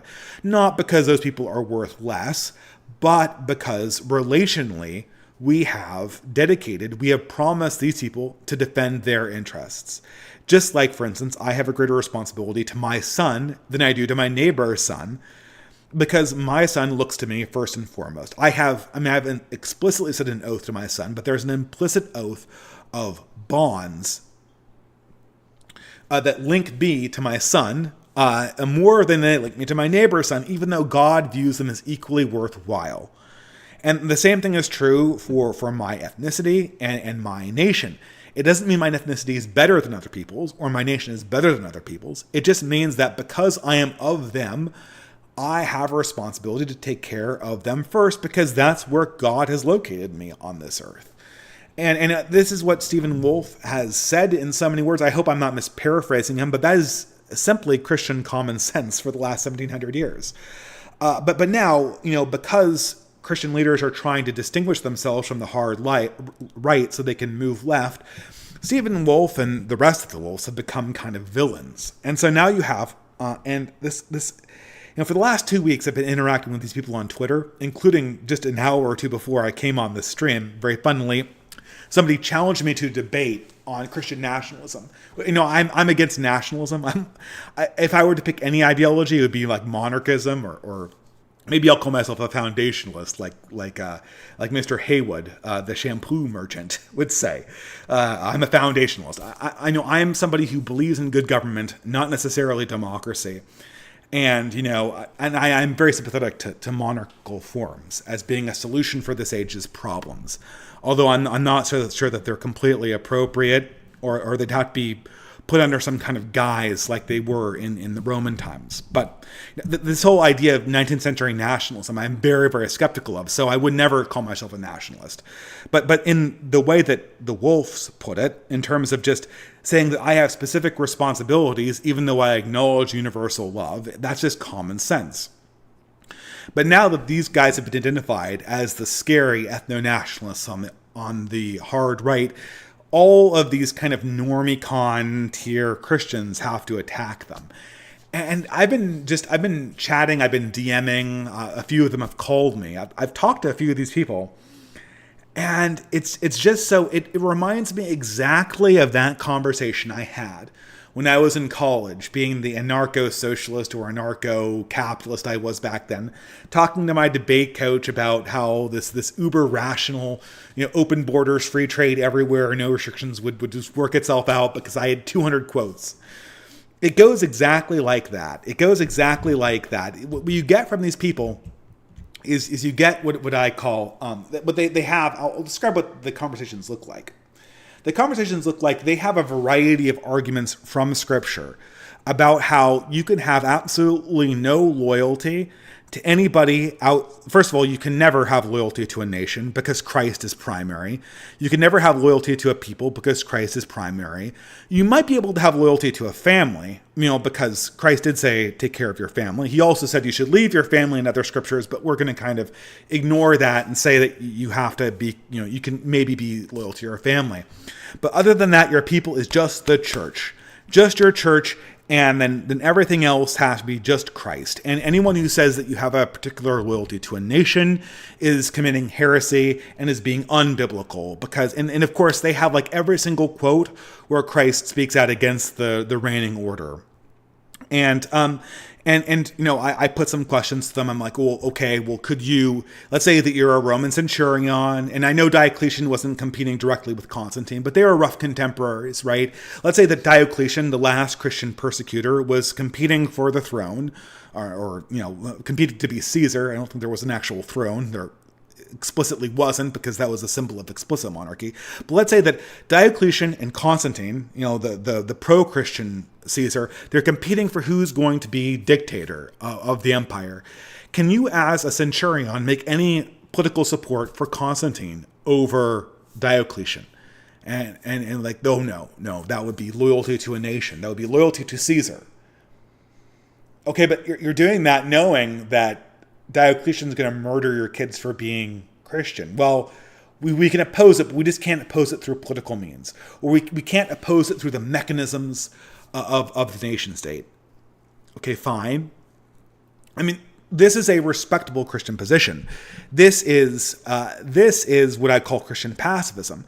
And I think there is like a case for this to be made. This is what's embodied by many Christian pacifist sects. Obviously, monks are pacifists. They take these commandments to kind of leave behind the nation to heart, and they stay out of all political conflicts, right? But classically, and so my follow-up question to that is like, okay, so you're a pacifist. That's a tradition inside Christianity. And the Quakers obviously were pacifists too. The Anabaptists, a lot of the Amish were pacifists, very famously in the English Civil War. The next follow-up question is, okay, well, are you participating in like the wealth generation? Are you a businessman? Are you consuming products that are produced by this empire? And, I look at all these guys' Twitter feeds, and of course it's full with like Marvel movie stuff and comic books and like the ordinary consumer, like some of it's just like ordinary pop culture. Some of it's also a little bit bugmanny. I mean, this is like, it's on the border where it's like Christ is Lord and then it's consume next product. I don't want to put these guys down, but like, you get the sense of this, right? And of course, like, no. They have middle class jobs. They have a good standard of living like we all do in this country. And, I tell these guys, if you want to go the Christian pacifist route where you retreat from the world, this kind of has to be done, with the understanding that you retreat also from the world's kind of financial benefits. And the argument obviously is, well, St. Paul, he knew some rich people. They supported him financially and like they didn't get condemned. So it must be okay to work for yourself as a businessman. Okay, great. Yeah, but Jesus also healed a Roman legionnaire and forgave another Roman legionnaire. So is that all right to be a soldier? Because the theology that's coming out of this, I mean, this is what I'm saying. And like in the moment, this guy's just citing Bible verse after Bible verse after Bible verse after Bible verse. And, I can't name, I can kind of vaguely allude to these points in the Bible, but I can't possibly launch them out this fast. And if we were in some kind of like Oxford style debate, he would have obviously won because he cited like 20 points. I could answer all those points. So am I now a bad Christian? Because I believe that it's ethical to be loyal to a nation and it's ethical to be a soldier. And then if a nation is going to have a government, it should have a government informed by Christian principles. And I've been disproven, right? He listed 100 Bible quotes. Well, the problem is not that he can list 100 Bible quotes because I know that Thomas Aquinas and the Catechism of the Catholic Church have arguments for just wars that contradict this notion that you can't have any national identity whatsoever. So there's that. I know that exists even if I can't quote it. And B, I can kind of imagine what his ideology would do and how it would play out. Like, what is this ideology of anti-nationalism going to do? So like, okay, so for instance, like you can't defend a border because you cannot distinguish between your own ethnicity or your own nation and any other nation because we're against Christian nationalism. Okay, so now infinity migrants from Africa come into America. And the wealth goes completely down, and if the government might even collapse if we don't have a civil war, everything's going to go to shit fast. Okay, so now you're sitting here and you're saying, holy shit, how are you going to explain that to your children? Like, I did not defend your future, and you're sitting there and you own like an entire collection of like, all the Marvel movies. So it was good and right for me to consume the products of wealth, but it was not good and right for me to take minimal action to defend you against living in a definitively poor, more unstable, more chaotic society. I couldn't save your cultural heritage, but I could collect a bunch of plastic crap. I mean, that's not going to fly. No one is going to see that and see that as noble. Or alternatively, let's take this in a medieval context. The rich merchants who trade and enrich their own family inside Venice. And then the people on the walls, the poor people on the walls of Venice who beat back the Lombards when they're trying to invade and die. Is the church going to come in and see both those people and go, the guy who died for his country on the walls, beating back the barbarians, that guy's a piece of shit because he was obviously more loyal to his nation than he was loyal to Christ. But you, Mr. Medici, I know the Medicis were in Florence, or the Borgias, you, Mr. Italian merchant who just enriched his own family by trading with the Ottoman Turks, that's fine, right? You're just doing what you could. There's no way that this could be a rational ideology. It doesn't pass the smell test. It's what I call, I use this analogy in math a lot, this idea of overfitting. So, you do this in machine learning where you have a bunch of points and you're trying to come up with a model for them, right? And so the good, wise way of putting a model into a field of points, like you see on the left, is to create kind of a curve that goes through them. And this is sort of a rational curve that explains a behavior away, but it's loose enough to not go through all the points, and therefore not overly complex. What you do with a lot of these kooky theories that come out of debate circles is you completely fit the theory, and you come up with this bizarre theory that hits all the points. So it has all of this evidence to support it. So like the one on the right here, that goes through all of the points, is a much better model because it goes through all the points. But it's a complete misunderstanding of what's actually going on. What's actually going on is that there's randomness, there's looseness. And the second you take the model to the right, out to the real world, it's going to be massively wrong. Because there's going to be a point up here, when you're predicting it's going to be down here. So you're going to go with this model on the right. With 100% confidence, you're going to be like, this kooky model that has a billion different inflection points is the model that explains all the data. The second you take it to the real world, it's going to fail. And that's the same thing that people are constructing with all of this crazy anti-nationalist talk, is they're coming up with these kooky theologies. And the second they apply them in the real world in any way, they're going to get BTFO'd by reality in a ridiculous way, in a way that completely embarrasses them. And then they're going to go back to the drawing board, and they're either going to give up their faith altogether, or they're going to come up with another kooky cope theory about how this theory would have always worked if it wasn't for some crank political theorist in the 1980s. And what I want to say to them is, dude, I'm just trying to save you time. I'm just trying to save you time, because I know this whole idea where you condemn all people for having any loyalty outside of the church is immediately going to fail on contact with reality. And you're going to be left embarrassed and at the mercy of your own enemies. There's a reason why no one has embraced this outside of a few hermetic communities or a few intentional communities. And they've always embraced it along with a broader retreat from society, usually an eschewing of extraneous wealth that didn't pertain to the core essentials, like the Amish do, like some Quakers do as well. The simple life had to be accomplished along with a retreat from politics, because politics is not some kind of ideology. Politics is a responsibility we have to ourselves and to our children and to the posterity that our own ethnicity and nation produces, to leave the world better for them than we received it. And if you retreat from that in the name of Christ, but still maintain your individual consumption habits, you're not, the actions that come out of that will not be perceived as Christ-like, because in spirit they will not be Christ-like. And everyone will recognize them as not Christ-like. And everyone will recognize you either as a hypocrite or as a fool, eventually. Because this theory is not tested against reality. It's tested against how you can argue it by quoting things out of a book, by setting little examples very, very, very, very quickly, and by patting yourself on the back for being the good boy because you didn't do the racism this time. It was actually your opponents who did the racism. And this is an essential thing. I'm just trying to save you time. Wokel's project will not work. Peter Boghossian's idea of humiliating the academy into reforming itself will not work. I'm just trying to save you guys time. And I think the Christian leadership should think about this a little bit. I mean, is there anyone here who's listening? Is there anyone who's listening to this at all? I know people who actually have seen the problem head up, face to face, understand that this problem exists. But I'm just trying to save them time. There's one more thing that I kind of want, and it segues into a common theme, right?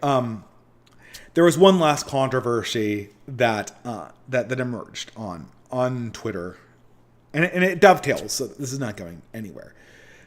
It dovetails under the question of belief.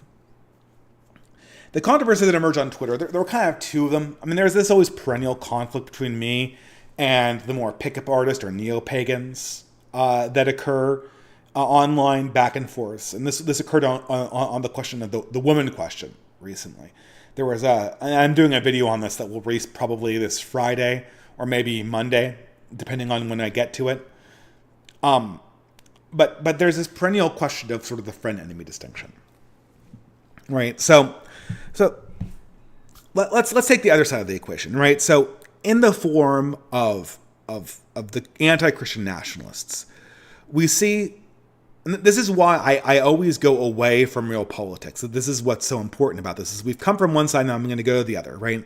So on one side, we have the anti-Christian nationalists, and we have total idealism in contravention of practical politics and of actual lived reality, as it will experience, which is why no matter what they say about believing in these ideas, they will not maintain through contact with reality, right? And on the other end, we're kind of confronted with this concept of the hard friend-enemy distinction. So this comes up a lot with, I guess, myself and pickup artists and neo-pagans. So obviously I have huge problems with pickup artists and huge problems with neo-pagans. I think that this is a destructive, I guess neo-pagans a little bit less so when they're not doing the whole fedora routine or just promoting black legend stuff that is frankly ahistorical and destructive to our own concept of ourselves. The pickup artists, they commend behaviors that are just destructive to overall community formation and witness. And, my philosophy is that, my philosophy is I'm always feeling torn about this stuff. I'm always feeling torn about whether I should speak out about this or whether I should just pull friend enemy. These people are my friends. They're in political alliance with me. I don't want to start up a big theological debate, because what's that actually going to accomplish? I'm not going to convince them that they should become Christian. And in the meantime, all I'm doing is allowing my enemies to cut through me like Swiss cheese and subvert the very organizations that I'm trying to promote. It's similar. Now, I don't want to highlight this or pick a scab off a wound recently, but there's a channel called Evelyn and Scrump Monkey. This is a very good channel. I highly recommend it. These guys put on a conference called Nomos in England. I think a few people are attending it. It's very good content, and they have a Substack that's also very good. And one of this pair, Evelyn, is trans inside that whole lifestyle. And I've never inquired about it. I've never actually examined it at all. This has not been... Look, if you're not Christian and you're not following Christian sexual ethics, you're just in another world from me. And I urge you to convert to proper religion and proper sexual ethics. But I don't see a way to kind of preach this gospel to people who are in this space in any kind of effective way. And in the meantime, I appreciate the good insight, the good writing, and the good organization. Recently, the issue was kind of forced when there was an appearance on the channel, Edward Dutton's channel, The Jolly Heretic. And this, of course, has all of the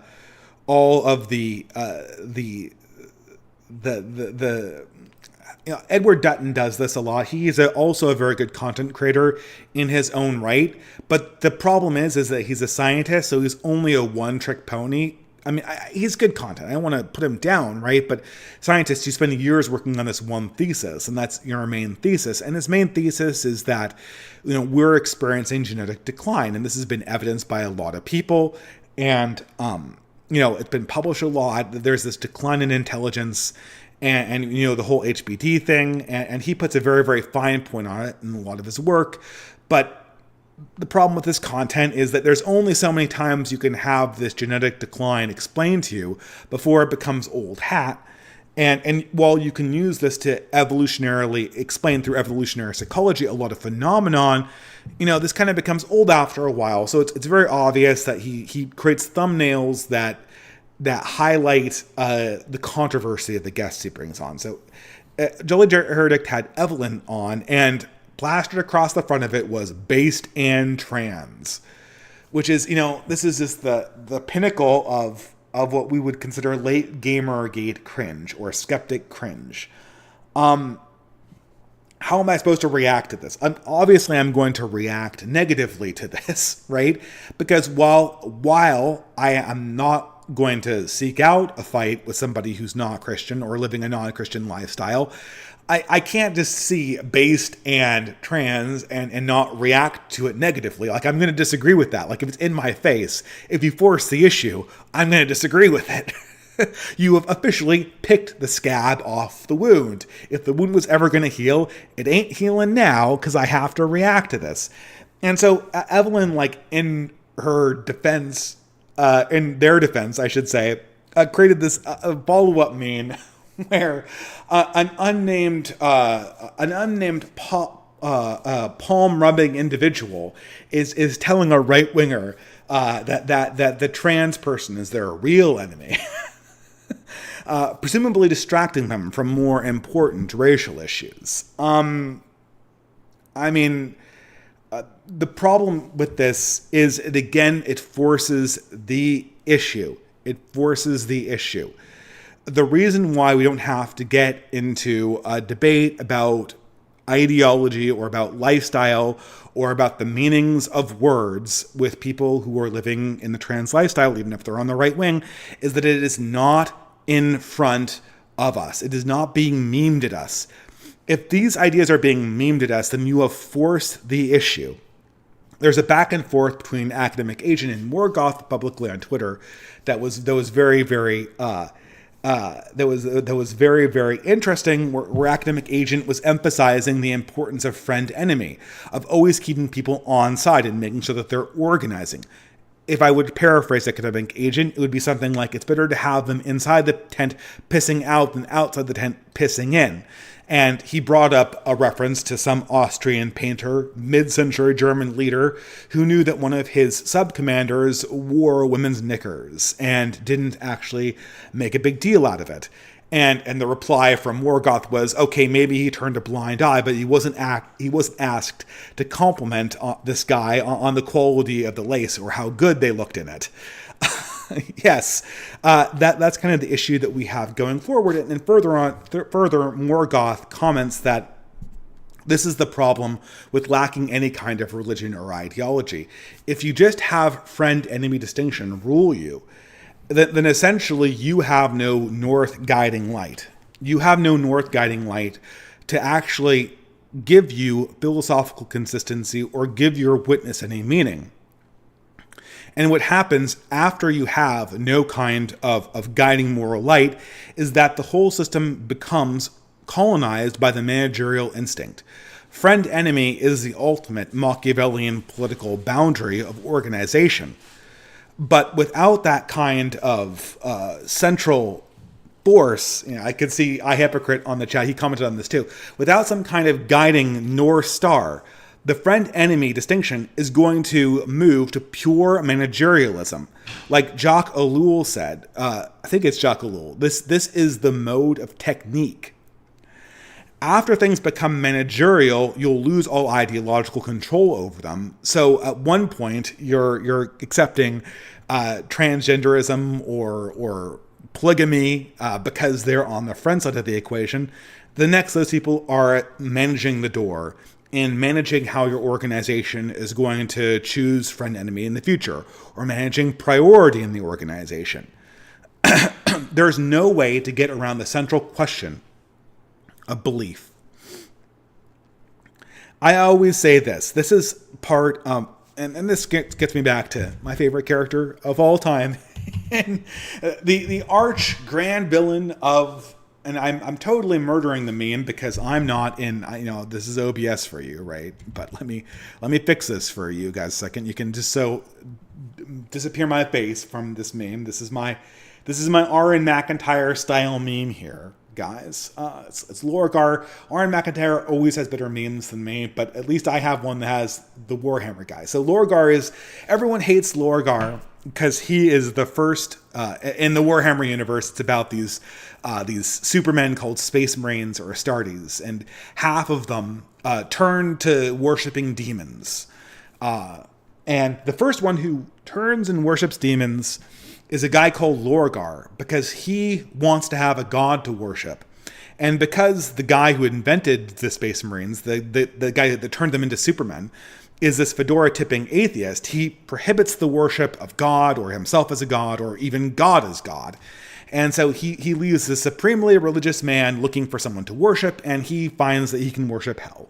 And so he becomes a corrupted heretic and sets out on the heresy that tears humanity asunder and creates all the horrible things in the Warhammer 40k universe.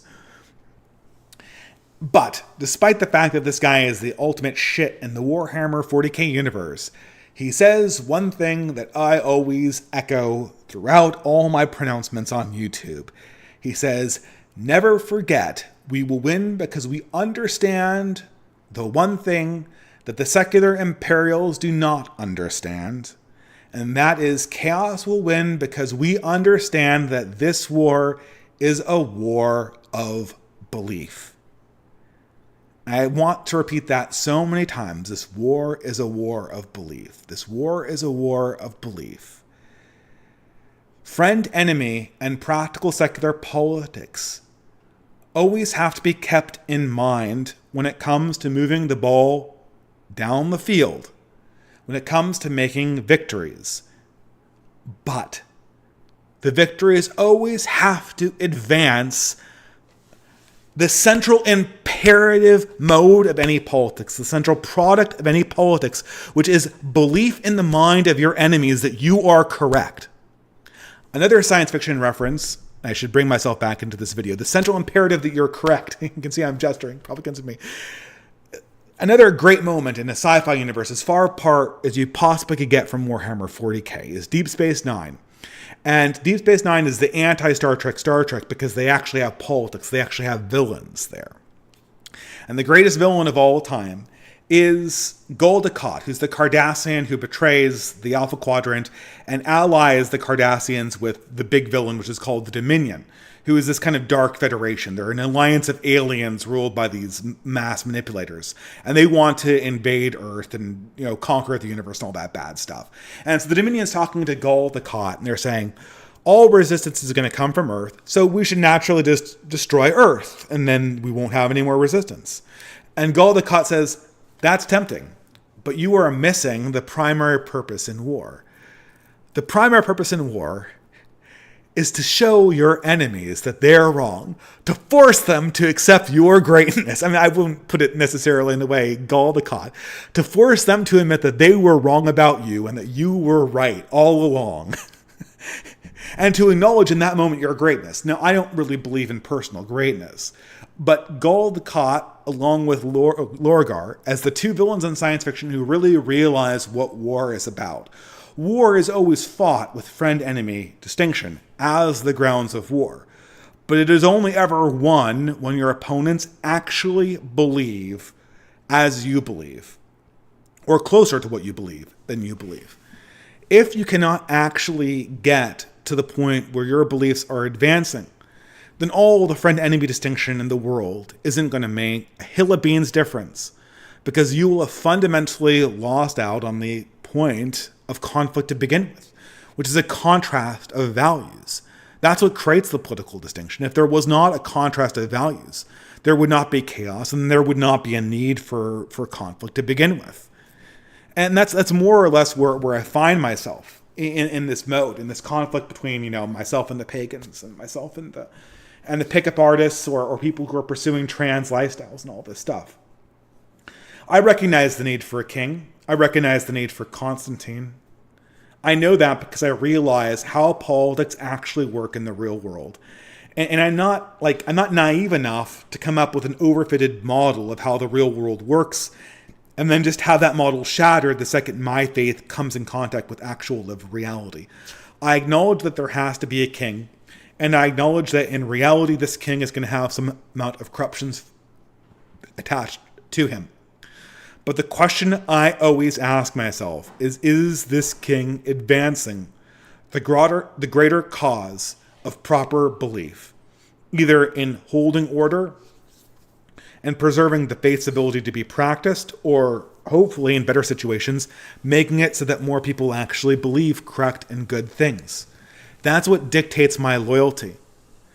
And in this process, I can turn a blind eye. to a pickup artist king like Charlemagne. I mean, come on, let's be honest. Charlemagne was kind of a medieval pickup artist. And the church turned a blind eye because they had to. Because if they didn't, then their monasteries would get raided by Vikings and they all get butchered. Or, I'd turn an eye to maybe a pagan Caesar. People don't realize this about Constantine. But Constantine was not Christian. He had a deathbed conversion. For the majority of his reign, the most he did was just not illegalize Christianity, which was a huge improvement. We'll turn blind eyes to these ideological disagreements, provided that you are the banner of a proper belief in your broader actions, and you do not make this ideological difference my problem. A lot of people in our movement are having a very difficult time understanding this. They have a very difficult time understanding the fact that if the king has ideas that I don't agree with, I can deal with that by not touching those ideas. But the second the king stands up in public and waves the banner saying hey guys, I am the king. Christianity is wrong. You should all be pickup artists and polygamists and pagans, or you should all trans your own kids. As soon as people start waving banners in public that say based trans person, I don't want to spur gout or anything, or be unfair or be uncharitable, but this creates a problem for my political loyalty. Okay, this problem has to be addressed. I can't sweep that. I can turn a blind eye, but the second you turn your heretical beliefs into a banner that's embraced by a political organization that I'm essentially a part of, I have to react to this in order for me to properly practice my faith, and also for me to properly practice politics, so I don't just end up doing pure friend-enemy. Because pure friend-enemy will ultimately lose, because pure friend-enemy will drift, because it will be subverted by the managerial instinct and go in a direction that you never wanted. And that is why Abbasia, the spirit of dominance that Ibn Khaldun talks about, the spirit that makes civilizations attendant, is always accompanied by religion and distinct religious belief. Because that is the critical component that allows your friend-enemy distinction to become not just friend-enemy distinction, but to become something more powerful and more intergenerational, and inspire people for not just one generation, but of multiple generations. I cannot lose that. And it's not worth it for me to win a temporal victory if by winning that temporal victory, I subvert the larger banner of belief that I want to make the goal of politics to begin with. This is the proper division between, and this is the proper dual dispensation that Dante Alighieri talks about in his work. I don't know if he mentions it in the Divine Comedy. I think this is from De Monarchia. But he talks about a dual dispensation of secular and church leadership. The balance that has to be kept between the king that necessarily has to interact with the cruel, sinful world, and then the church that has to be the banner of belief. That is the purpose of all politics. That has to necessarily be above the church in terms of importance, but somehow temporarily cannot be ascendant because it can't wield power for whatever reason. We could debate about why. Dante's vision of a completely Christianized world is not feasible. But this is where I want to leave people. This has to be a war of belief. Evelyn makes great content. They're a great writer. They're a great content creator. They're a great podcaster. Just don't make your heresy part of something that I have to embrace publicly. And there can be a blind eye. There can be a dual dispensation that I can follow. As long as we always make this fundamentally about instilling correct beliefs and correct faith, because that is the ultimate point of politics. And without that, you will not have anything approaching asabiya or be the seed of anything else greater than your own temporal existence as a temporal human being that's doomed to die anyway. And I will also point out, what even is the point of a political victory or greater glory if it is not for something greater like God or like eternal truth, or like, if you're an atheist out there, like I always said, if you don't believe in God, substitute it for truth, goodness, and beauty. What is the point of politics if you're not fighting for greater truth, goodness, and beauty? it is always a war about belief. Now, there was kind of like, I'm coming to the end of my dialogue. There was a kind of bonus right after I got back from the conference in England. Completely ancillary to this broader conversation about belief and all this. It's kind of funny. Immediately, our classic, it looks like there might be a little bit of a problem with my, I don't know. Are we really having a problem with the live streaming? Hopefully not. Okay. Hopefully we are back. Okay, I'm just going to assume that this is working. This is so irritating. Okay, pardon me, guys. Just need to... Somehow I got logged out. If this is still recording, you are hearing this and you're watching me, confirm with YouTube that indeed this is me. And then hopefully I'll be put back onto my screen. Okay, I'm going to assume that this is working. Okay. Are people seeing this still? Okay. Okay, great. I guess this is good because this demarcates. So immediately after I got back from the great conference we had in England, what happens predictably, but the typical America versus Euro conflict kicks off again. When it comes to this time, it was kicked off by a conflict between Matt Iglesias, who's... This is weird. In some sense, it almost definitively is true that Europe has better food than America. And initially, it was Peg comparing French food to American food. And French food's famously good. I found this hilarious. First of all, the first hilarious thing was the irony of the whole situation. The irony of the whole situation is that I got back from the Witton conference, and the one remarkable thing about the Witton conference is that, in some sense, that they did almost have better speakers, although I didn't see all of them. You could argue that the speakers might have been a little bit better at Witton, although the ones at Skilding's were top-notch, too. But the Skilding's conference in Nashville had definitively better food than the Witton conference. The Witton food was not... I mean, the breakfasts were really good, but the American conference had better food. So to hear immediately that European food was across the board better than or European food was across the board better than American food had a certain sense of irony. And so immediately... Sargon, not wanting to be outdone by the Frenchie in classic Anglo fashion, decides to take Peg's original tweet, the Frenchman, and amp it up and claim that all American food was disgusting slop when compared to the European originals. And of course, this triggers even more people because, well, every now and again in a blue moon, you'll get an American to admit that indeed France has better food than America.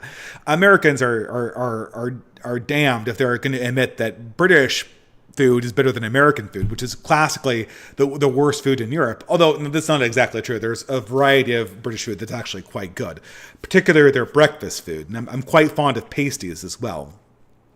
Although I wasn't quite as fond of pork pies when I tried them. And then this kicked off the most hilarious example of Slopgate, which all the Americans fired back. And the kinds of American food that they bring in are just like the stupidest one. All Americans want to claim American food as like Americanized versions of ethnic food. So Mexican food and like low quality Chinese food and the typical kind of like slop you get in urban areas, which is very tasty. It's full of sugar and MSG and grease, and I love it. But it's definitively bad food, guys. And I felt really, as much as I am on the American side of things, I really think that the Americans self-own themselves here. We all love Mexican food. Guys, my fellow Americans, my fellow Canadians, we all know that we love Mexican food. But for the most part, Mexican food is not liked worldwide. Asians hate Mexican food because Asians associate beans with sweet foods, not savory ones. And for Europeans, Mexican food has too much cheese and grease in it to be palatable. They like food that's more butter-based and that has more... I don't know, it's more compartmentalized than Mexican food. It's not very popular in Europe at all. I think that Mexican food has a certain amount of charm to it, and for my money, the best kind of Mexican food you can get is in Southern California, in San Diego. I've heard Texas is similar. And the greasier the joint you get your Mexican food from, the more dingy it is, so the better the Mexican food is. There's a sort of equivalent relationship when it comes to fish and chips, where fish and chips in America is definitively less greasy and more like clean than fish and chips in London. And so London fish and chips is always better because it's like served in like newspaper, and like there's the fries are like soaked in grease, and you put vinegar on it and the fish falls apart.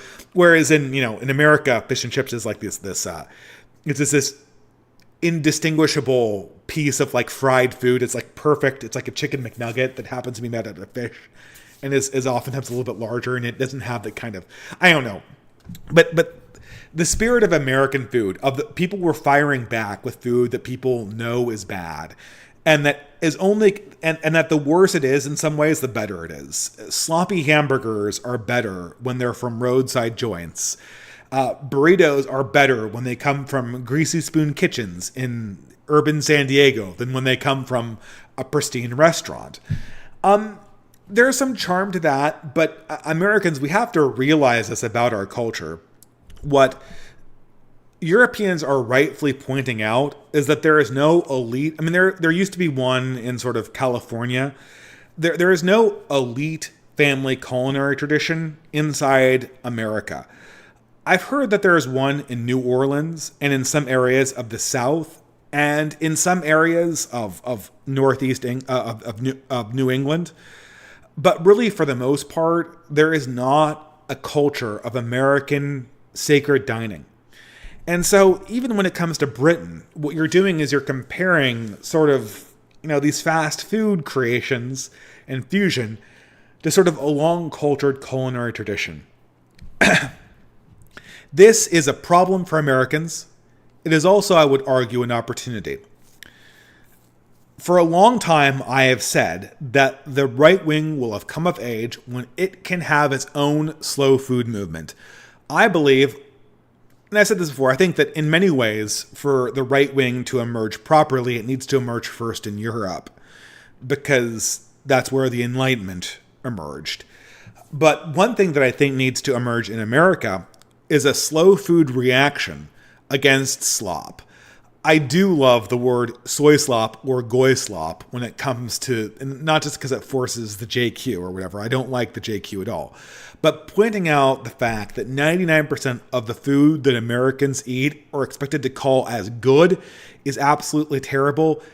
This is sort of an essential part of understanding where we need to go as a right-wing culture generally.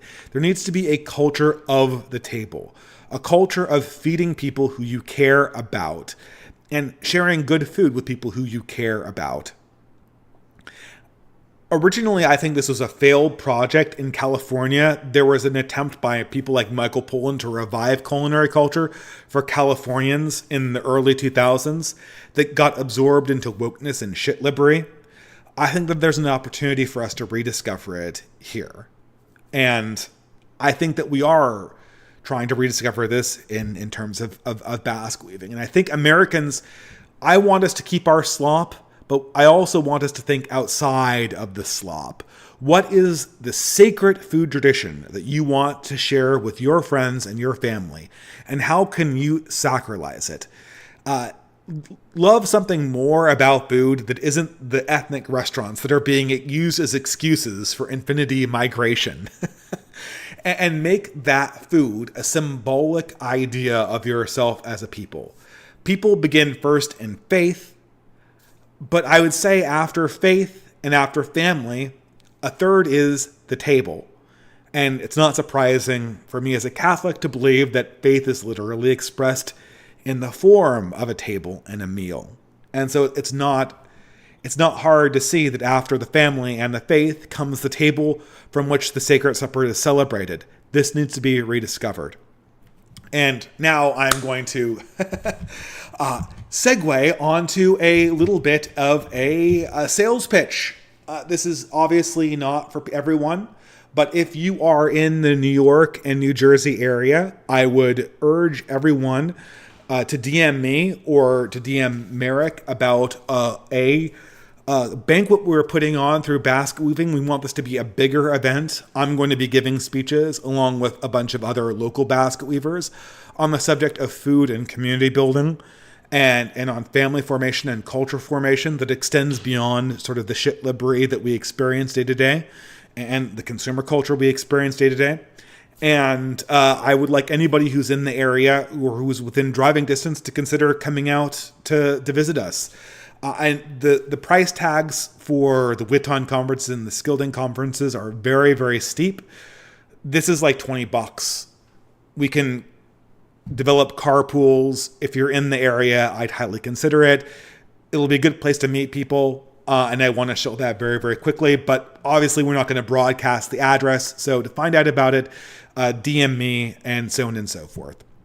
So guys, that is the end of the lecture and podcast portion of this broadcast from Fiddler's Green. Now I'm going to go to my intermission and take a break and do the super chats. But first, a word from our sponsors at Basket Weaving.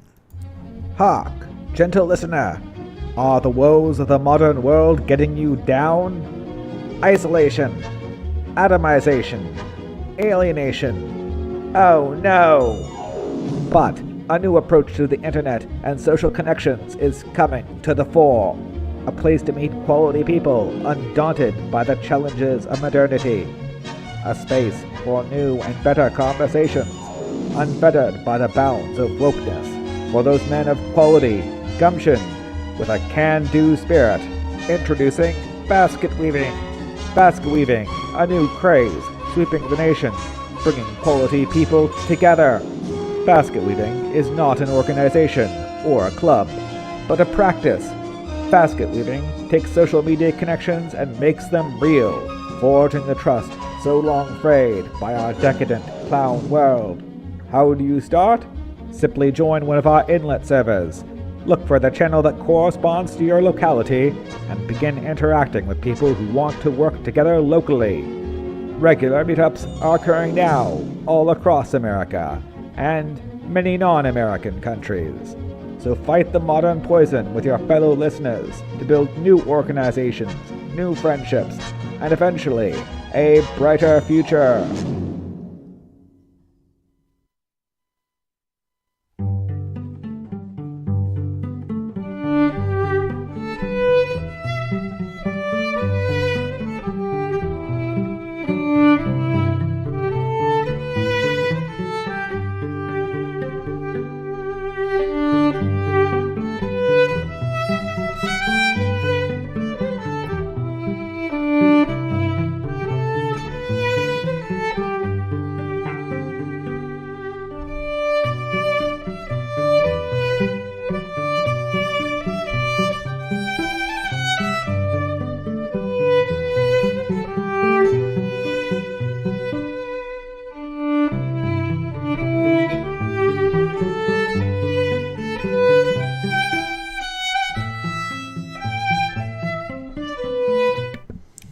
All right, guys, back.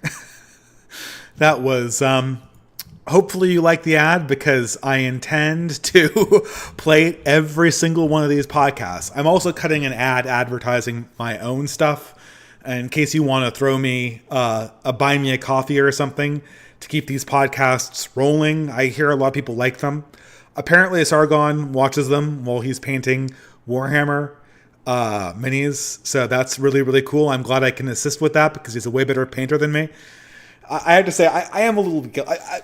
It's funny. Like for a while, I got for about 6 months, I got burned out on politics, and I painted a Warhammer army, and now it is sitting in a box because I haven't played. I just completely dropped it pretty much because I went back to podcasting and writing, and getting involved in conferences and doing this stuff. And, I'm kind of embarrassed about it because it's like a Bugman hobby a little bit. But I like to think that the army is sitting in storage waiting for when my son comes of age. and he wants his, we can provided that civilization is still standing, I should say. Maybe that's a big proviso. Whenever I'm thinking 10 years into the future, I have to immediately qualify it with provided civilization is still standing. We'll be able to play a tabletop war game, which I'm sure, all kids love those things, right? Whenever I was a kid, I saw people play, war games with little soldiers. And it's funny, like I couldn't afford them or have the time to paint them when I was in junior high. And then when I was older, I'd never had the time. And then for this brief 6-month period, I did. but now reality is resumed and the calling comes back to be political. So there is that. Okay, guys. Presumably I'm coming in strong.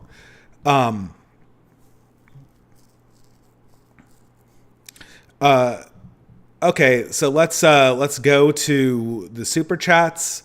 I'll put more ads. I'm probably going to have like a full commercial break between the podcast and the super chats next time. Some people also have told me, I'm going to try to get this too. I'm going to try to clip the podcasts so it's just the literal podcast and then upload that to a podcast platform for people who want to follow along just with the podcast, and then have the super chats be something that sunsets and that's available only to people who subscribe to me on Substack or something like that. I'm experimenting with different models because it's very important for me that my main essays and that my live streams, at least for the first week that they're out, are public and available for the community. And I know what you guys are all dealing with. There are a million creators out there on the right wing, and we do not have the funding base that the left does. So it's not right to expect the same amount of outlay in terms of income. But I do want to find a way to kind of like create a way that people can compensate me if they want to. So I think doing that breakup for the added convenience would be a good way to justify, like, you tossing me a few bucks or whatever, in addition to the super chat, so I'm very grateful for. All right, great. So there are a few from before. Grace Mogg for $5 USA. Have you ever played Undertale? A boy, falls into a world of monsters, and every monster is trying to kill you for your soul, so they can escape imprisonment under the earth. But they're nice about it. You're treated as Satan for fighting back, though. Yeah, I heard that Undertale was a deconstruction of the video game genre itself. And my brother played it, and he really liked it. He told me that I should play it. But the thing is, I really stopped playing video games. BioShock Infinite was the last video game that I played. I think I might have played like a few smatterings of other video games afterwards. I played the DLC of BioShock Infinite because I wanted to see how the story ended. But BioShock Infinite was the last triple game I played. I play like Magic the Gathering. Sometimes there's my wife has a secret channel where she plays Magic the Gathering with me online, and we also answer like not stupid questions, but very good questions about like family life and more pedestrian stuff. It's under the title Tilting Turtle. So I play board games online, like Settlers of Catan or Puerto Rico or Magic the Gathering. Like they're literally like the board game made digitally. I've heard good things about Undertale. It's just that absorbing a story through an interactive experience at this point in my life is very disruptive. When I heard the plot told to me, I immediately thought back to the Odyssey and the very famous scene where Odysseus enters the underworld and encounters the ghosts of all the slain people in the Trojan War. And they're all trying to escape the underworld by gaining life. So they have to drink his blood in order to become sapient and interact with him in any way. This is very strange, actually. It seems like things are coming in on the bottom. Okay, this is... I'm gonna have to do this a different way here. Okay, let me go from the bottom here and go to the top here. Okay, so I think I answered that one out of order, but that's my take on Undertale. There was this... I'm gonna really doing my right-wing credentials. There was this total SJW bread tuber called Let's Talk About Stuff. Trans, the whole deal, completely emotionally incontinent, complete theater kid. but they did a take on Undertale, and they have a variety of really cringe videos. But I remember looking at the videos and looking at the production value and looking at the passion they put into them, and thinking, man, I feel like I'm seeing a class of people that really should be better guided by proper ideas. Because I always admire belief, and even if someone believes in completely crazy stuff, the fact that they believe it sincerely and express that sincerity in art is something that I always respect.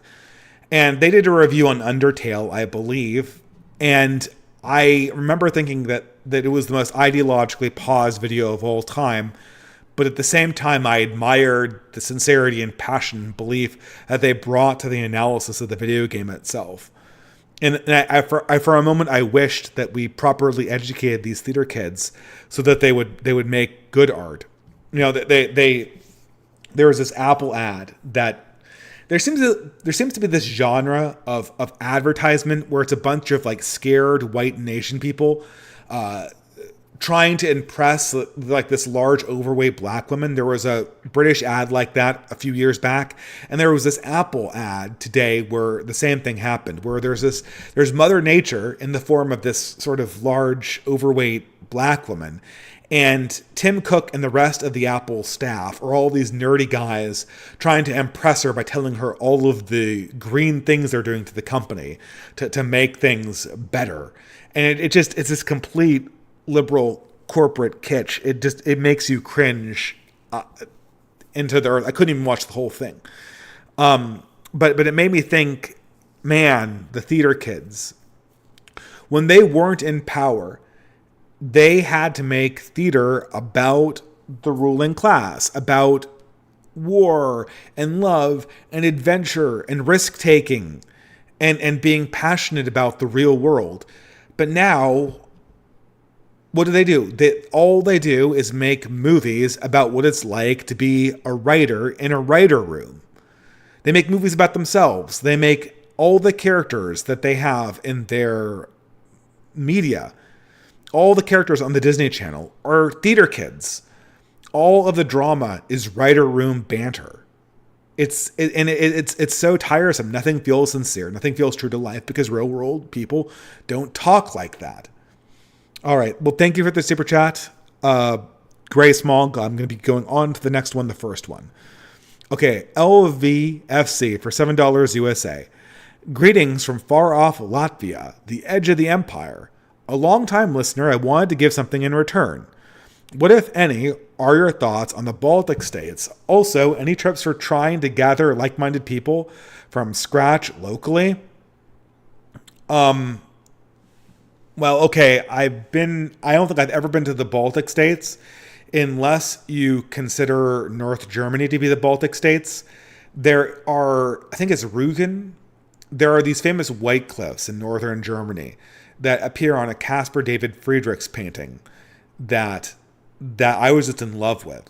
So when I went to Germany that one time during college, I kind of split off from the group one day and took a day trip. I kind of played hooky and went up to visit the cliffs of Rügen, and you can see the Baltic Sea from there, and I think further the North Sea. And it's very, very nice. But I don't think I've ever been to any of the Baltic countries like Latvia or Estonia or any of those. I hear they're very nice places, but it's just never been some place I visited. I'd like to.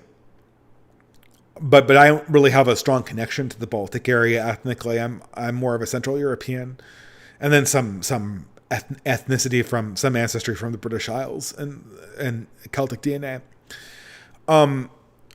Yeah, my advice for gathering like-minded people is very difficult, because what I'm dealing with right now is I have a Catholic community that is more shit-libby, normie conservative on one hand, and then I have a reactionary community on the other.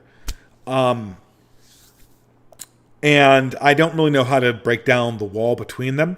I'm hoping that once I really launch basket weaving full throttle, I'll be able to invite people from one community to the other and then intermix them.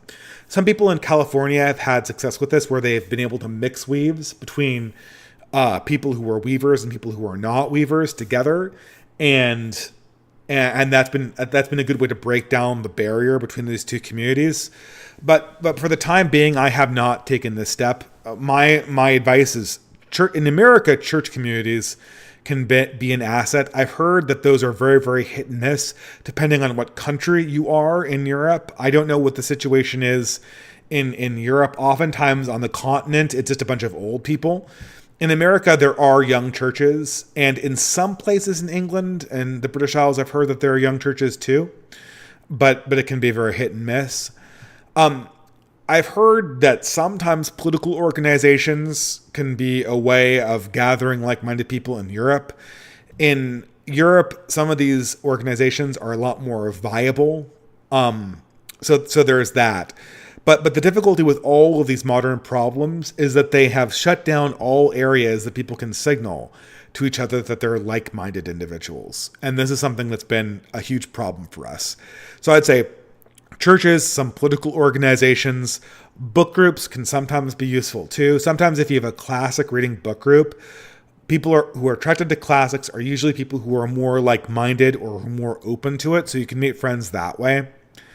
And sometimes every now and again you can meet a bass person doing a hobby. I didn't mention this, but one of the reasons why I was into Warhammer before I moved was that I knew somebody who was into the hobby, who did it locally, and then when we moved away, I kind of got out of it.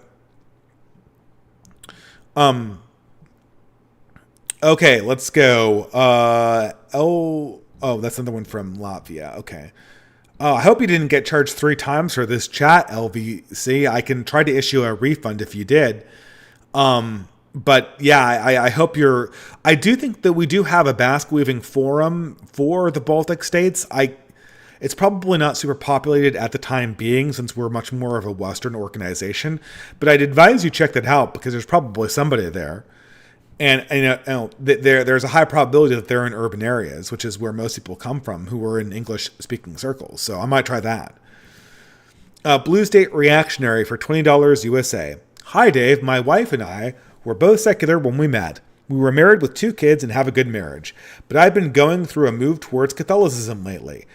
She is neutral to slightly negative on Christianity, is relatively apolitical with a slightly leftist bent when forced to give an opinion.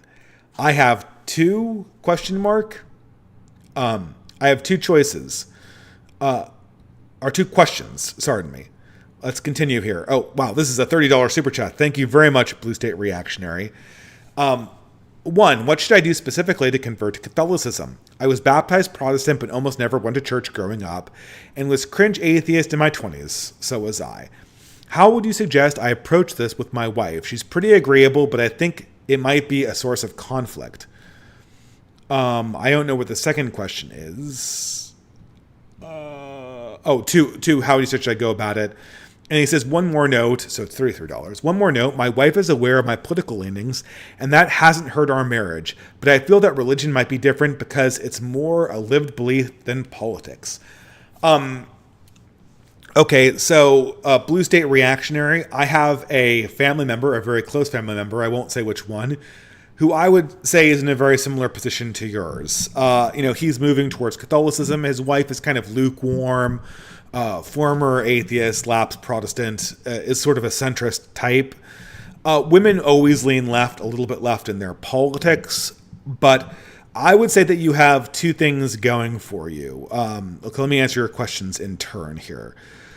First, how would I convert to Catholicism? So Catholicism has a program called RCIA, where you can, and this is one problem too, is that RCIA programs, they're supposed to be uniform in how they're administered, but oftentimes you can have different people run them different ways. So more progressive parishes will run them more laxly, and then more conservative ones will make you jump through all these hoops.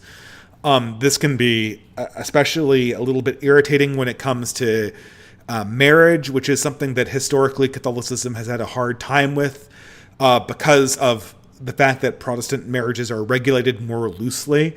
So there's always the question about the annulment question that can be a source of difficulty. Typically, when it comes to RCIA, they're very lax when it comes to accepting other Protestant denominations' baptisms. Because the idea is, as long as you're baptized in the name of the Trinity, which is why Mormon baptisms don't count, these things are legitimate or seen as part of the same sacrament. The sacraments that differentiate us from other Protestants are usually communion or Eucharist and marriage. So RCIA takes you through the process of being ready to receive communion or Eucharist, and then usually you paper over the marriage thing. That tends to be also easier if you're dealing with a reasonable priest. So I'd say that technically is the way you get into it. The way I would approach it with your wife is I would start going to church and say that this is a way to bring the family together, and say that, I want the kids raised with a faith tradition. This is going to be good for because it's the truth. It is good for kids to have a faith and cultural tradition. And then when you're doing the church thing, just start kind of becoming friends with other community members, right? And make sure that your wife is involved with being friends with the other community members. And don't try to force her into converting if she doesn't want to. Just say that attending church is something that we're doing as a family. I think it would be good for us as a family. It would be good for kids as a family. There's no need for you to necessarily convert. We're just going to attend church. And then slowly introduce, and that's true, because you shouldn't, I think that as a man, you are the spiritual leader, but you kind of want to lead gently with a soft touch. Then I think you should introduce your wife to the social outlets inside the church and make sure that she's making friends with other people. Churches tend to be very female-friendly places.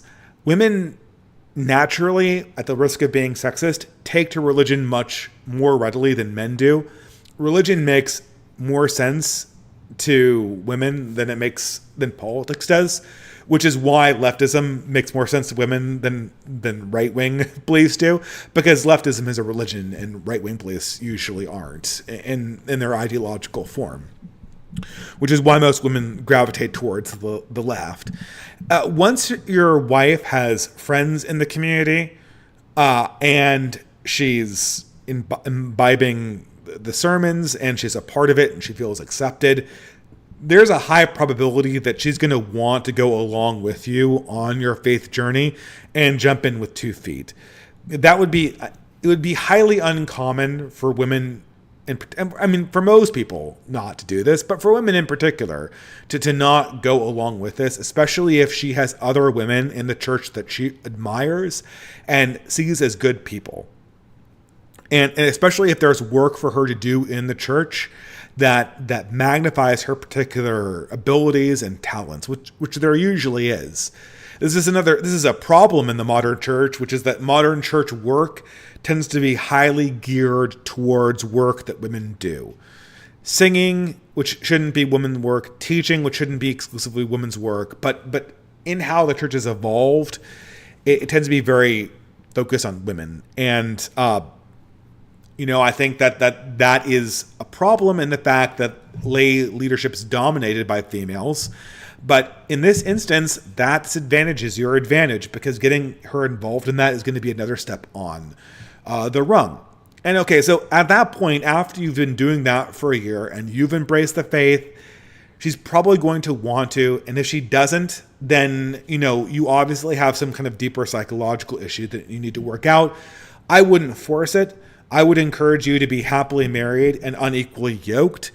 But I would imagine, unless it's a very, very deep wound, that over time, she'll move in that direction slowly.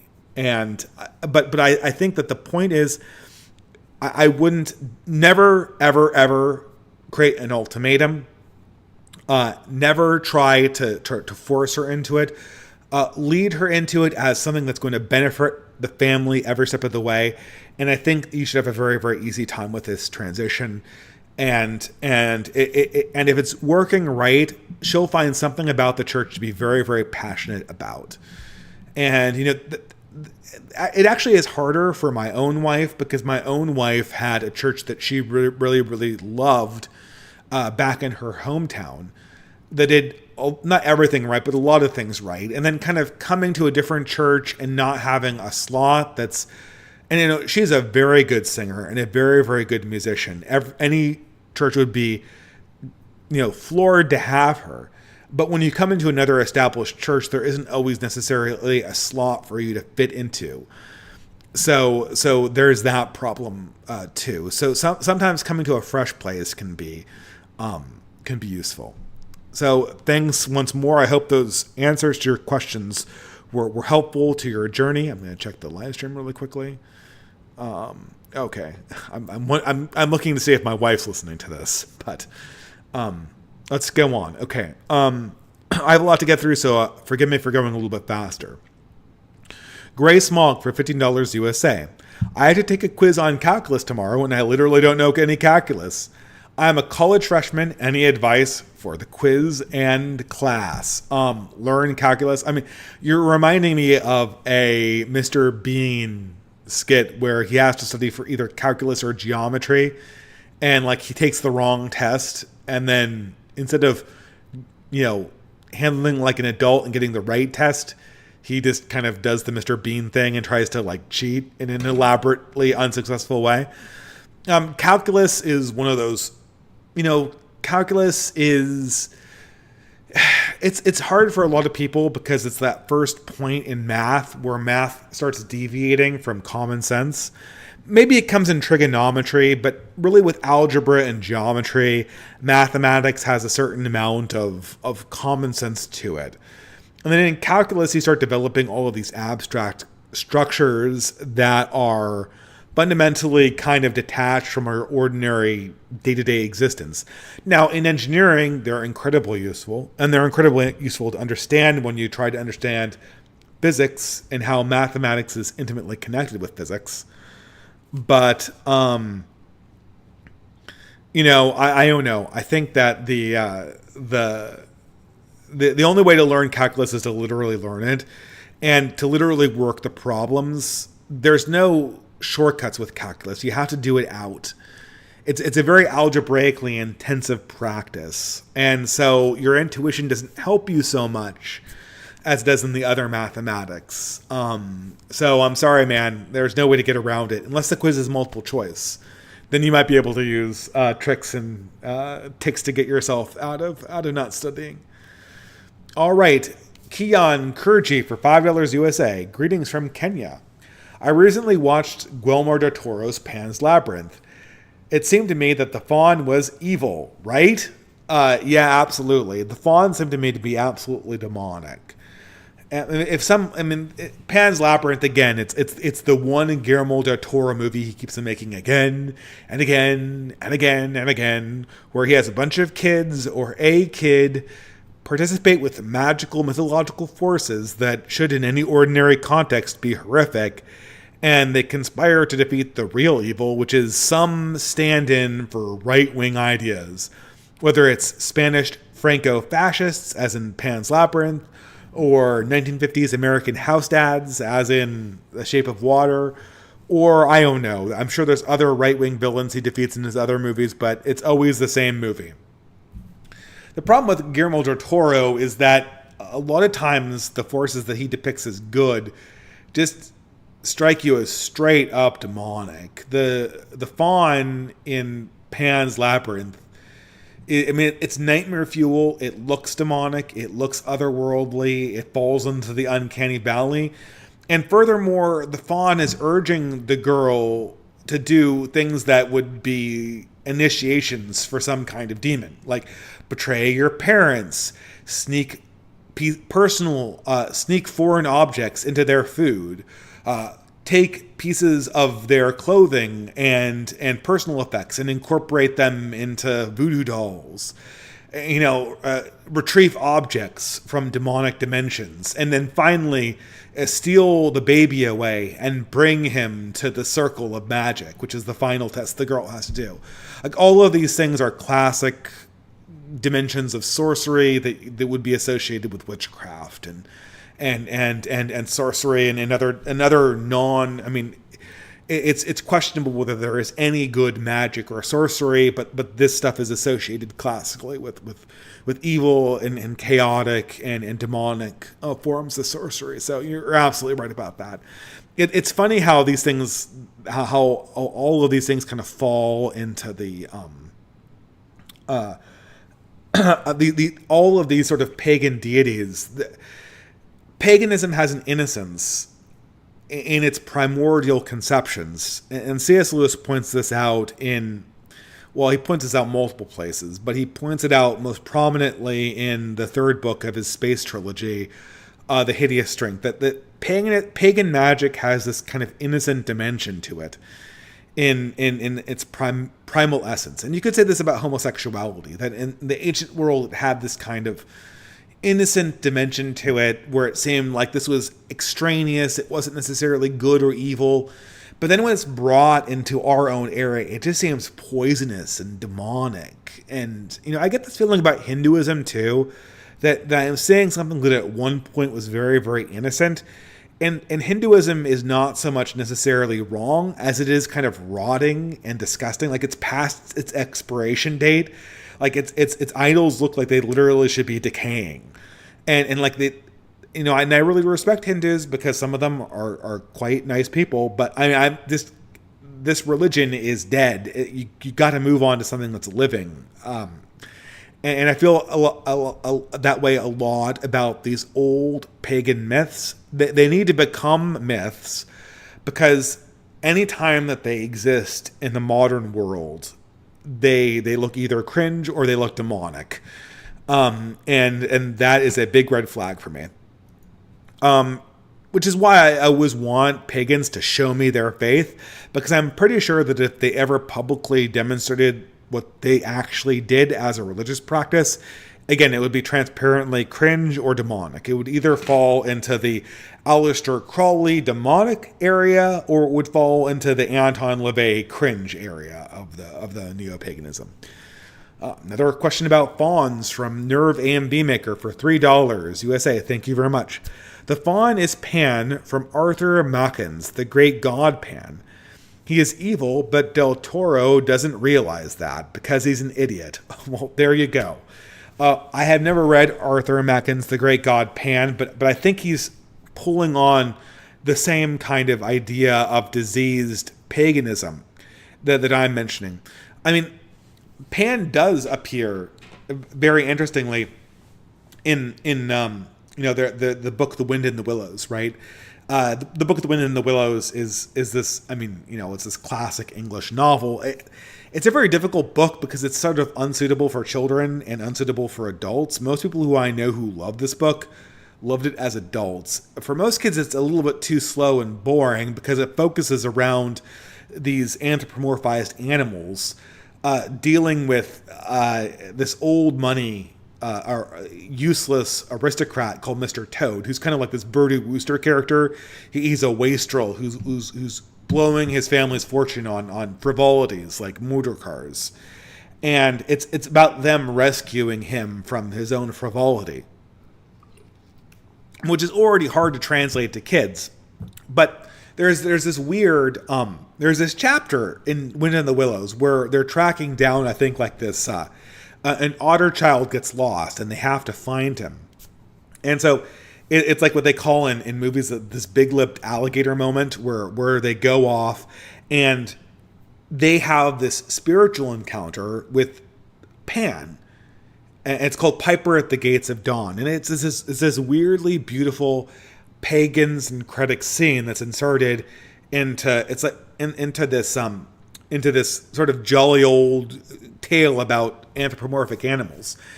And it's beautiful, but it's also kind of haunting in a little bit of an unwholesome way.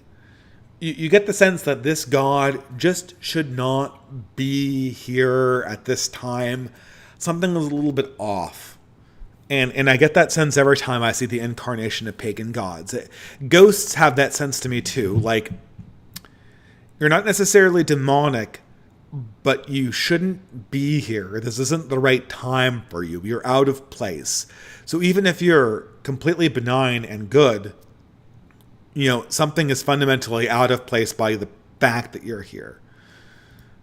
Ben White for $5. Welcome back, Dave. What's your opinion on ESG? I think that the concept itself is inherently bad, but it can be used against our interests. Isn't inherently bad. I think if ESG funds managers that were pro-family, anti-porn types instead of pro-rainbow types, it'd be fine. I mean, the entire idea of ESG is bad. It's obviously a tool of our enemies to keep corporations in line. There is a case that I think Cryptos or Jacques Ellul would make that ESG in and of itself, that's a scoring system for corporations. ESG in and of itself is a technique that takes something that should be organic and transforms it itself into something that's managerial. So ideally what you'd have is you'd have a lot of small corporations, each of which were embodiments or extensions of one given personality, which would be a Christian gentleman. And the ethics would be exerted from the Christian gentleman to the corporation. The whole idea of ESG is that we're going to have a deracinated group of managers manage an even more deracinated group of corporations ruled by deracinated board of directors and a deracinated managerial class inside the corporation. I mean, once you have that many layers of technique, it naturally is going to be going in an unhealthy direction that's anti-human because the whole system is prioritized by being anti-human. All right, but thank you for your question, Ben White. Ben White, I visited... okay, I'm going to click that one again. Okay. Ben White, I visited New York City a few weeks ago, and to my surprise, I really liked it. It's nice not having to drive everywhere. There are churches every few blocks. St. Patrick's Cathedral was a beautiful place. If only it was under better governance and politics. Yeah, I mean, I was in New York City about a month ago for a meeting of the Exit Group, and I met Bennett there with a few other people. And, I always get the same sense in New York. First of all, it's packed. I mean, and for people who are used to towns like Seattle or San Francisco or Vancouver, just the mere density of people in New York is a marvel to behold. It's way more, I don't know if it is more dense than London. Somebody is going to tell me that there's some borough of London that's more dense. It feels more dense than London, and it's way more squalid. I went from New York to London Heathrow to Paddington Station. And Paddington Station felt like, first of all, Paddington Station, the first thing I realized when I walked on into Paddington Station was, oh my God, it's so white. And I realized saying that the last time I was in Paddington Station, virtually everyone there was native British. This was in the 90s, right? But now, like, it's so white because it's only like 20% minority, right? Which, for New York and New Jersey, where I live, is like, a huge increase in the amount of indigenous European people in that area. And also, it's so clean compared to New York too. When I went to the subway system in New York, the whole thing feels like it's falling apart. I was literally, I could look through holes and see the street above me. There were columns that were literally, like, there were support structures that looked like they were like they could degrade, like the whole tunnel could collapse. It was almost scary going through that area. At the same time, like, there is a city underneath New York that is deep, that has all of these beautiful locations, and every place has a story behind it. You can walk everywhere. You turn the corner and see another element of classic American culture that you remember from movies and books and other things. And you feel like you are part of history being there. That part hasn't gone away. But, I mean, everyone there is homeless or some worker slave population or a migrant, and it feels like it's a place where nobody lives, which is always something that I find hard to deal with. I remember walking past a Franciscan monastery, and you have like the Franciscans in their full getup, and there's an army of them there, and they're super based, and they look super orthodox. And then you have like an army of sort of migrant populations or homeless populations that are obviously either very poor, newly arrived, or they're part of the underclass that's killing themselves with fentanyl. And it's simultaneously a testament to the heroism of faith and orthodoxy, but also just of the size of the problem relative to the people who are fixing it. I don't know what to make of New York other than it's a historic city of great import that's decaying away. And that doesn't make it bad. It just makes it kind of tragic. Nerve A&B Maker for $15 USA. What do you think of magical realism as a genre? Authors like Murakami and Marquez. I think it means Gabriel Garcia Marquez, right? I have never read Murakami. I find it, so I can't comment on that one. I always confuse Murakami with the ancient Japanese author who wrote the Tale of Genji. What wasn't their last name? Murakami too. I find the genre very appealing. Nerve A&B Maker goes on. I find the genre very appealing, but it hasn't been able to fully dramatize and immortalize its time period in art the way Victorian writers immortalized London, or Southern Gothic writers immortalized the rural South. I think I read Love in the Time of Cholera. I think that was the one, Marquez, that I wrote. I might have liked it. I think that it has the problem of, this is the thing with Victorian literature and with Southern Gothic literature. It's very situated in a time and a place where magical realism has the problem that existential literature has, that it seems sort of detached from time and place.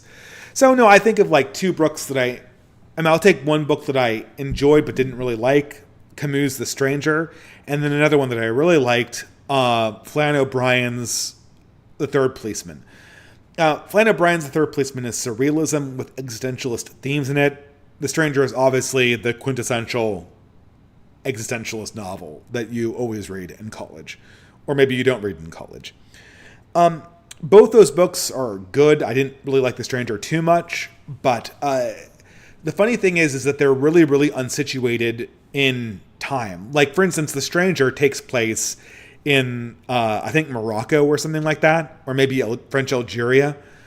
But you never know it took place in French Algeria. And there's one plot element. I think the guy he kills is an Arab. But you never know that. I mean, I assume that it took place in France when I was reading it. I think I was reminded only later in the book that it was in North Africa. But existentialist literature, as well as magical realism, it's entirely in the head of the individual, and as such, it exists as a personal drama extended, superimposed upon the outside world. Now, I think that it's still way better than this whole metamodernism that you get from the multiple universes gig that I complained about, or that I should really say that Zero H.P. Lovecraft complained about in his essay. But it still suffers the same kind of deterritorialization in text that you get in existentialist literature. So I do enjoy magical realism, but I do think that in order for literature to become distinctly right-wing again, it's got to bring back the territory. And I'm not so sure how that's going to occur in a world that's so dominated by online spaces. But I do think that the next foundation inside literature is going to be the rediscovery of physicality in place. That's the only way that literature can have meaning again. Otherwise, we're going to get sucked into the meta-modern narcissistic rabbit hole, talking about infinite universes and star-fueled derivations with procedurally generated stuff for the rest of history. But thank you, Nerve A&B Maker. Julio for $5. Hi, Dave. The Groypers and the Baptists are going at it again. I believe in no enemies to the right, but I also believe infighting is good for dialectic reasons. Any thoughts on the current war? I mean, this is something I didn't go over this in my local debate. I mean, look, no enemies to the right is not no disagreements to the right. It's no cancellation to the right. It's no political actions that are institutional in nature to the right. I hope they go at it against each other online. I think they should keep it clean. I mean, it would be better, as we call it. But, dialectic is good. We need to sort this out, right? And, I think Nick fans in particular, BAP fans need to get real, and Nick fans need to grow up a little bit. And maybe a good fight would do them good. It would be even better if it was a physical fight. Hey, we can have a basket weaving event to set that up, Although I think the average age is a little bit, out of whack. I think Nick fans are all, in their early 20s, and BAP fans are all like in their late 30s. I shouldn't say that. I'm sure there's some young BAP fans, but most of the people who I know really like Bronze Age Pervert. They're usually like, Fight Club people who are rediscovering their masculinity after they already have professional careers, so to speak. Guys, dialectic is good. Disagreement is good. Just don't compromise your moral witness, and don't wage war. And no enemies to the right means don't fight wars until this current culture war is over. Otherwise, if you fight a war, that's not the war against the left. You're just helping the left. So that's just a clarification. Thank you very much, Julio. Oof, I'm getting tired because it's already midnight and the lecture went extra long. So forgive me for going a little bit faster than usual. I think it's better for the super chats to be less time than the lecture. I think people like the lecture more. That's my impression. 21st Century Reaction for $3.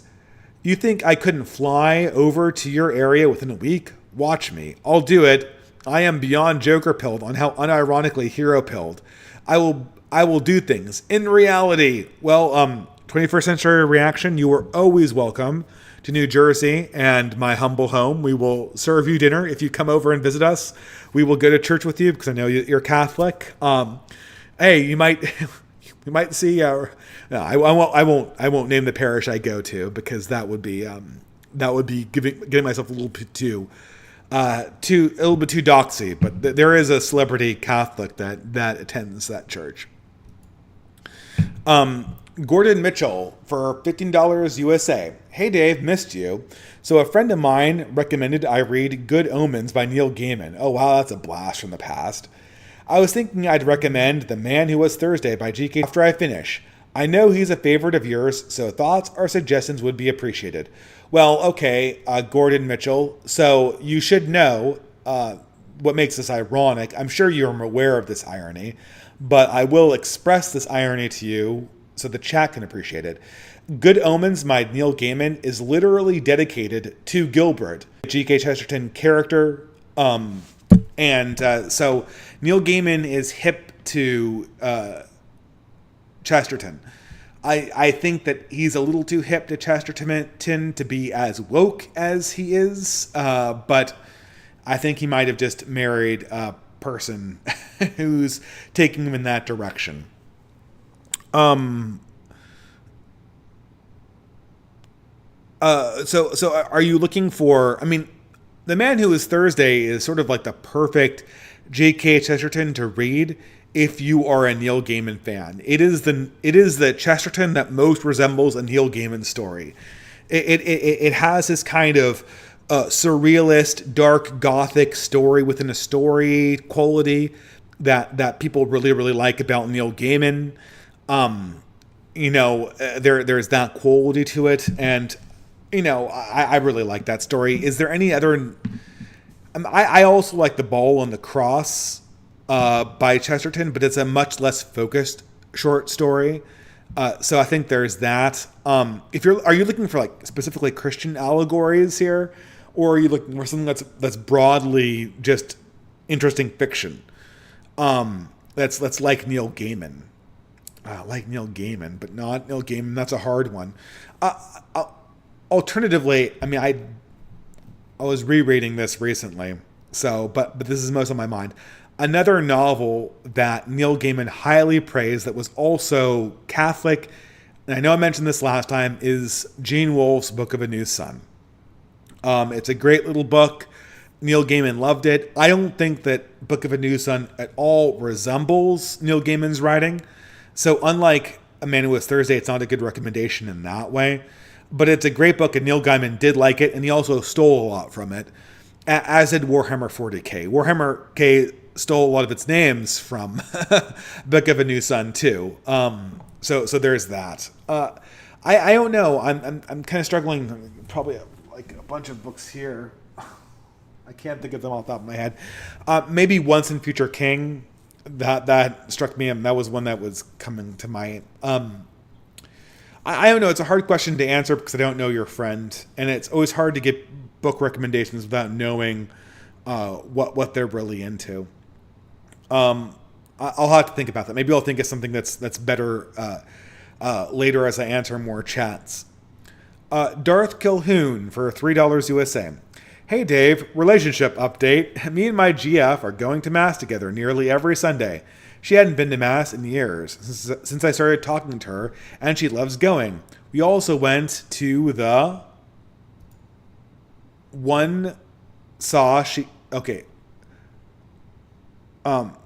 we also went to the country. And then it continues. I saw that she is absolutely terrified of every ride, but as a masochist, she followed me on every ride. Oh, we also went to the county fair, I assume. She was terrified to go on every ride, but as a masochist, she followed me on every ride. I love her genuinely, and the 5 months together have been amazing. When do you think I should propose? Well, man, if she follows you to church and she follows you on to county fair rides, even though she's terrified of fast rides, I think you've got a woman who genuinely is interested in long-term relationships with you. I'd kind of put some feelers out, for her feelings. I mean, have you met her parents? Never propose to a woman unless you have met her parents. And start putting feelers out for like making more commitments. Make sure that she's aware of how this. Oftentimes it's good to sort of pre-propose to women if you are the one moving fast. Put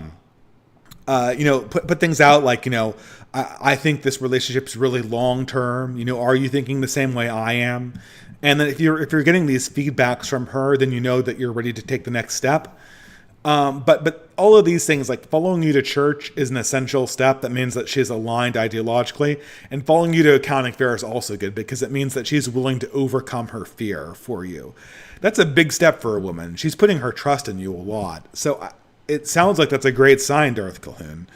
I just make sure that you're giving the proper signals and you're going through the proper channels with her parents in particular before you think of proposing.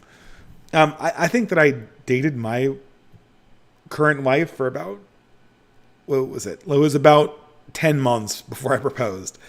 For secular dating, that's like really quick. That's really quick. But for Catholic dating, that's like really long. And then we got married a year later, but that was due to the fact that it wasn't supposed to be that long of an engagement. We were having immigration problems, which was what caused it to be postponed so much. Okay, thank you very much. Ben White for $5. Everyone asked me for relationship advice. I mean, why? Ben White for $5 USA. Also, I recently got offered a new job and will start in a week. I'm going to be more careful this time about divulging things to coworkers that come back to bite me. On the other hand, at least having a job will give me confidence boost with the girls. You always want to have the job first, then the girls. Job first, then the girls. 100%. And maybe in a world where mass unemployment is a reality, we would have to amend this. But so that being gainfully employed would be kind of less of a condition. But you always have to be doing something that is functionally a job, taking responsibility of something. Education counts, dedicating yourself to full-time charity counts, being on some kind of mission counts. Anything like that counts, but you have to have a vocation before you get a girl. That's pretty much, it's not an ironclad law of nature, but it's pretty much an ironclad law of human social interaction. But thank you very much for Ben White. Always good to hear the updates. Pragmatic Culture for $5 USA.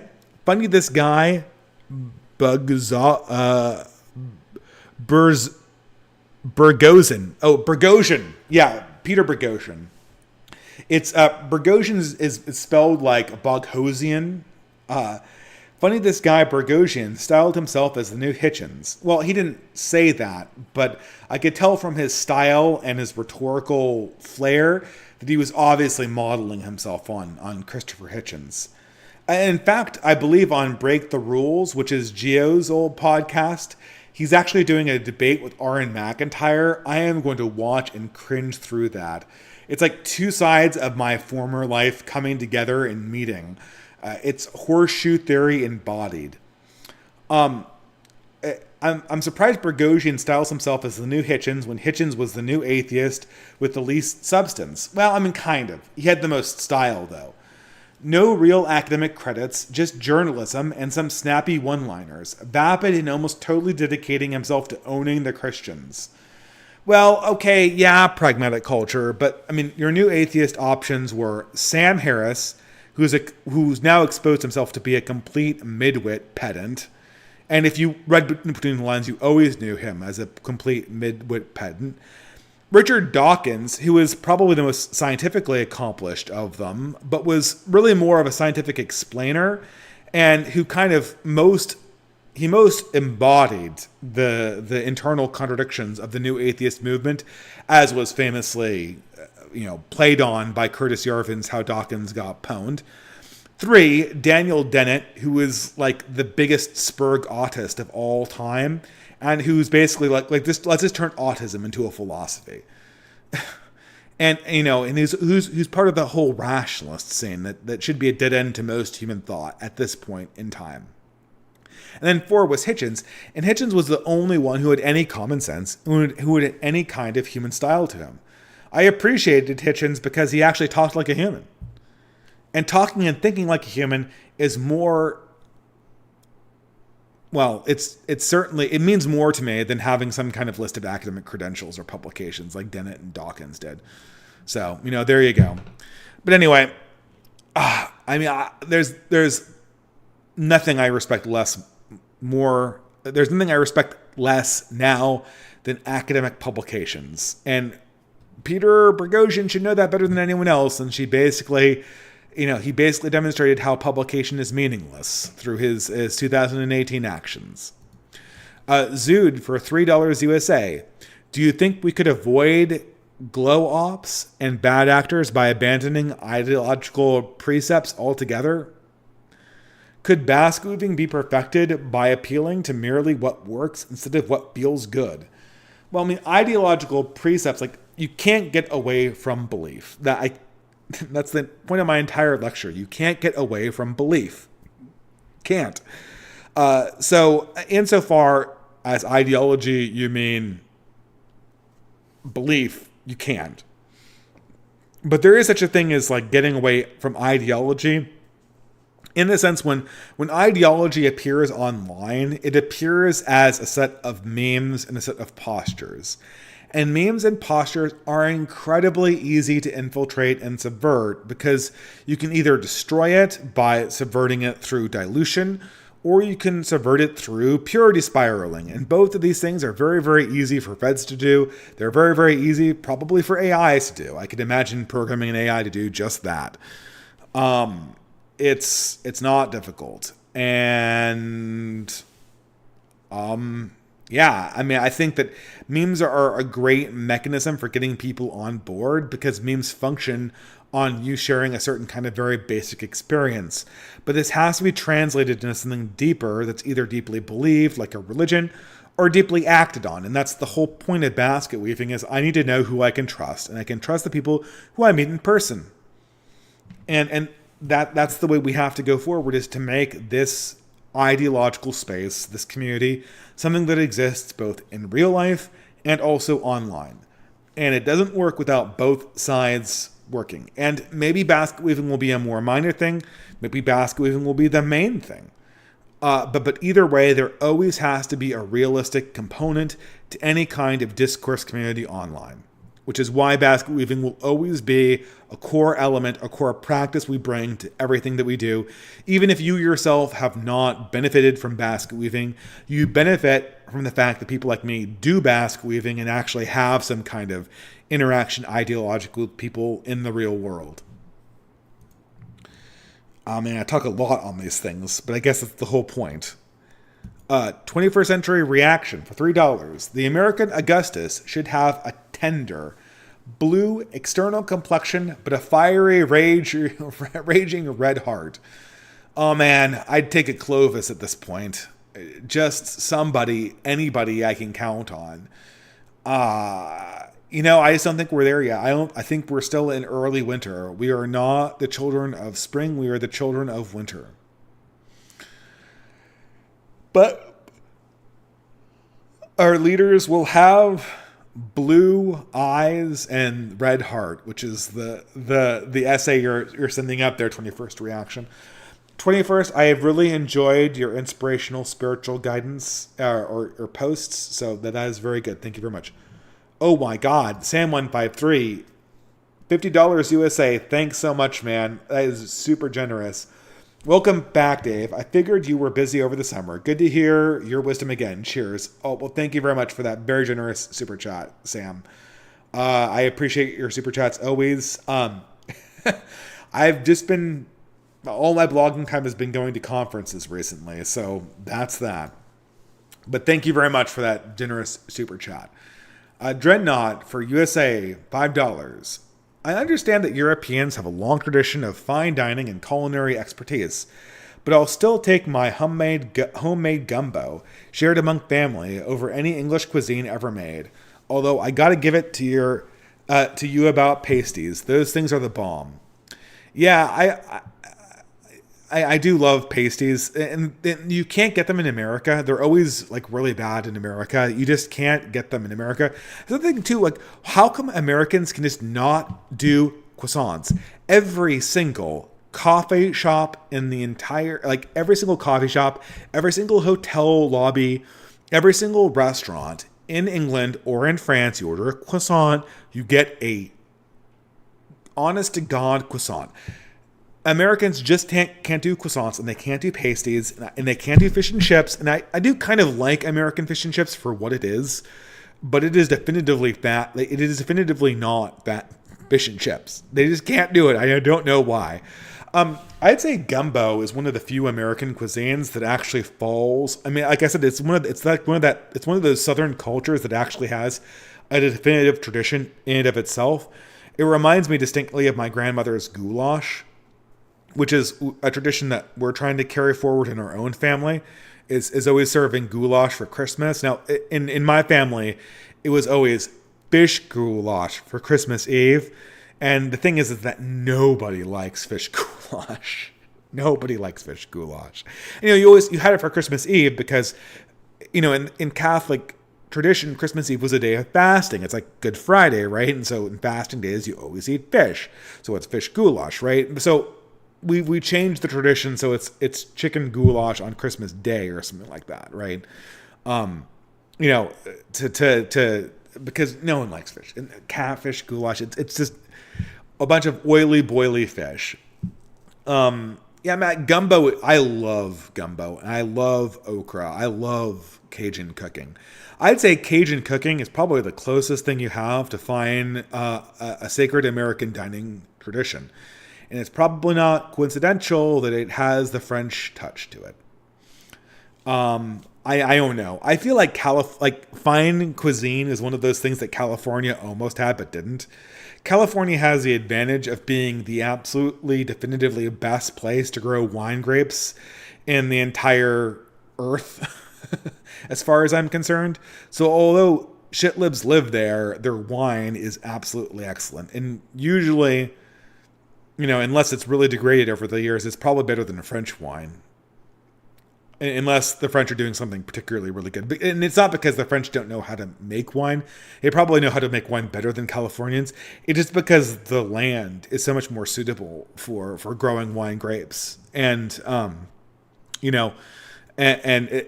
part of it's technology too. We just have really good technology for growing grapes. But thank you very much, Dreadnought.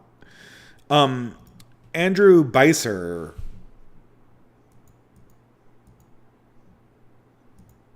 Okay, Andrew Beiser for $5 USA. I try not to be absorbed in politics that I fall into. I try not to be so absorbed in politics that I fall into heresy. The best I can come up with is a church with a Gadsden flag outside of it. It's just as bad as a church with a global homo flag outside of it, because it brings the sacred and makes it earthly. Yeah, I'm not a big fan of having national flags in the church at all. To me, that seems kind of boomer. If especially these days with the American government being so anti-Christian, what are we doing? If the national government should be trying to get the church's approval, the church should not be trying to placate nationalist sentiments inside of it. I believe that both national identity and church identity have to be kept in tow as part of one given thing that we do as flawed creatures in this world. But the church always has to be over the nation, period. And incorporating symbols like that in I mean, especially the Gadsden flag's even worse because it's ideological. So that's even worse than like the American flag. Yeah, so that's absolutely straight up. I totally agree. Yeah, I mean, come on. Church is your one time to dedicate yourself to God. I mean, and I'm somebody whose mind wanders in church. I'm horrible at that. But we should at least not be self-consciously doing things ahead of time to make that harder, right? Okay, Gray Smog. Okay, Gray Smog for $5 USA. Have you ever played Undertale? Okay, I already answered that one. Thank you very much for the $5. Leo John Gunned for $5. I remember seeing Heel's Babyface years back. He would ban people for homophobia. Years later, I see him make a video where he's sincerely horrified about how proud abortion people were of murder. He now openly calls out leftism in media. So Heel's Babyface was the guy who was complaining about pronouns, who I had in my slide back there. Yeah, I guess maybe he's on a journey, right? And I guess this is why I always reach out to the local crowd, because I know people are still making this journey. But I mean, what more do you need to see at this point? This is obviously part of a process. And the issue is that you have to realize that the previous iterations of it were all part of the same thing. Like the classic example of this is Dan Savage. Like Dan Savage is, I thought that this guy was like the reasonable gay guy in the early 2000s. He, when I was an atheist and I believed in this whole fairness thing, I felt like he gave this great advice for dating relationships. And then I realized, like, I went back and listened to his ideas and his old columns and his old podcasts. Like, he is a horribly disgusting person. He urges people to do things in their relationship that are absolutely going to capsize their marriage. And then he advocates for just disgusting behavior generally, like promiscuous behavior. And like, what am I supposed to make of this guy? I mean, and he was always like that. And this is something, and you always thought that in the 2000s, when you encountered this side of gay culture, you always thought like, oh, this is camp. This is ironic. This is a joke. When they get broader acceptance, they'll discard this and become more bourgeoisie in their values, like Andrew Sullivan. But they don't. They obviously don't at this stage. Gay marriage was legalized. They're still doing this disgusting camp polygamy stuff. And this is just how the culture is.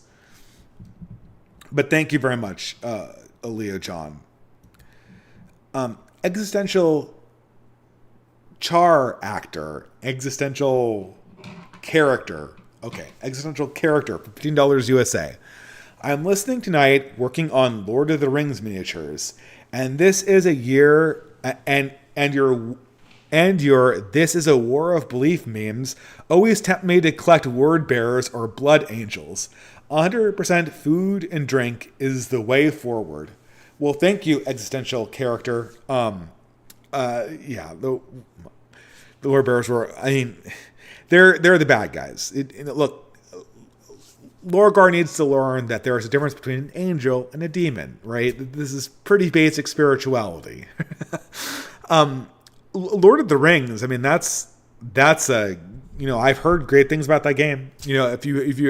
I always tell people, every now and again, me and my wife do game nights at our local game shop.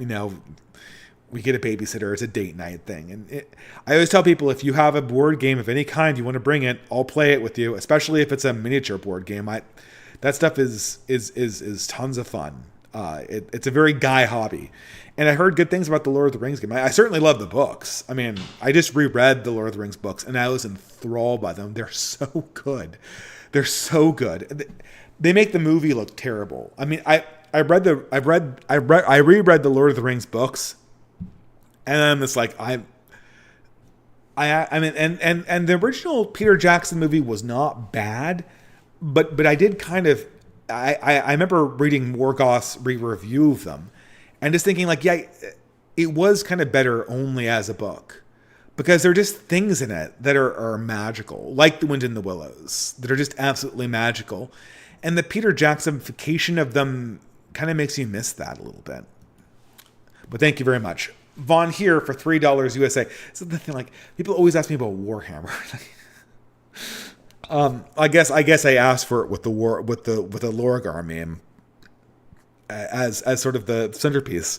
Vaughn here for $3 USA. Any thoughts on the reintroduction of squats to Warhammer 40k? So, for people not familiar, Warhammer 40k is, originally it was a science fiction version of their fantasy product. Fantasy Warhammer was we want to do Tolkien, but we want to do it out of the Tolkien IP. So Games Workshop produced this fantasy world, and it was written by British history buffs, and they were able to incorporate a lot of like the old Catholic stuff, and they self-consciously made it a fantasy that looked more like it came from the late Renaissance, early Reformation. Think about like the Malleus Maleficarum, literally Hammer of the Witches, which is, I think, where Warhammer gets its name. And they were able to translate that over to a sci-fi setting, which became the even more popular Warhammer 40k. Hence 40,000 AD.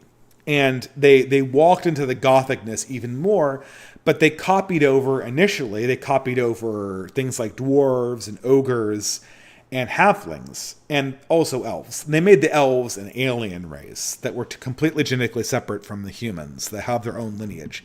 But for the dwarves and the halflings and the ogres, they made them mutants. So the squats and the ratlings, which are the halflings, and the ogering, which are the ogres, are all genetic humans that have been mutated for different planetary environments and have become large and stupid or short and clever.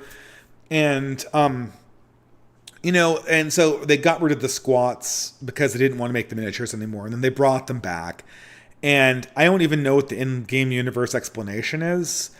They originally supposed to have been eaten by tyrannids, like these giant bugs. And I don't know how they brought them back. I guess they said they got cloned or something. My problem with them, and I didn't even read the lore because I didn't have time. But my problem with them is I have looked at the miniatures, and I think that the aesthetic choices that Warhammer 40 that Games Workshop is making have been terrible.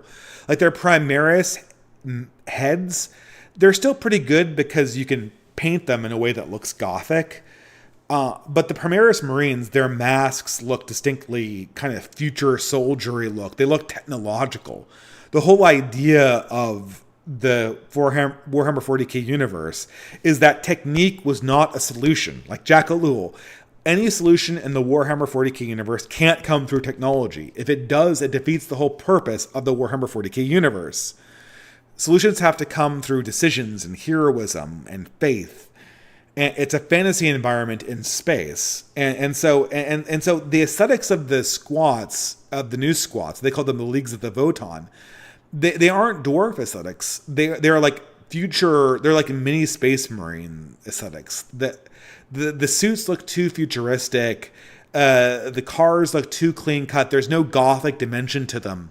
I really think they missed the ball with how they look. in order to be good, the Games Workshop needs to give these things a distinctly gothic feel to them, which is what people liked about the universe. Sorry for the non-geeks in the audience for all of these Warhammer questions, but I'm obligated by the money to answer them. Owen Zaleski. Hey, Dave, for $5. Hello, Dave. It's great hearing the podcast again. How do you square the circle of America's Protestant nature with being a Catholic? Also, your points on slow food are great. Do you think we need to make new cuisines or old cuisines? Do you think we need to make new cuisines or old cuisines revitalized? Oh, or old cuisines that are revitalized. I mean, can anyone make a cuisine? All cuisines are going to be based on pre-existing cuisines. The point of a cuisine is to celebrate an event.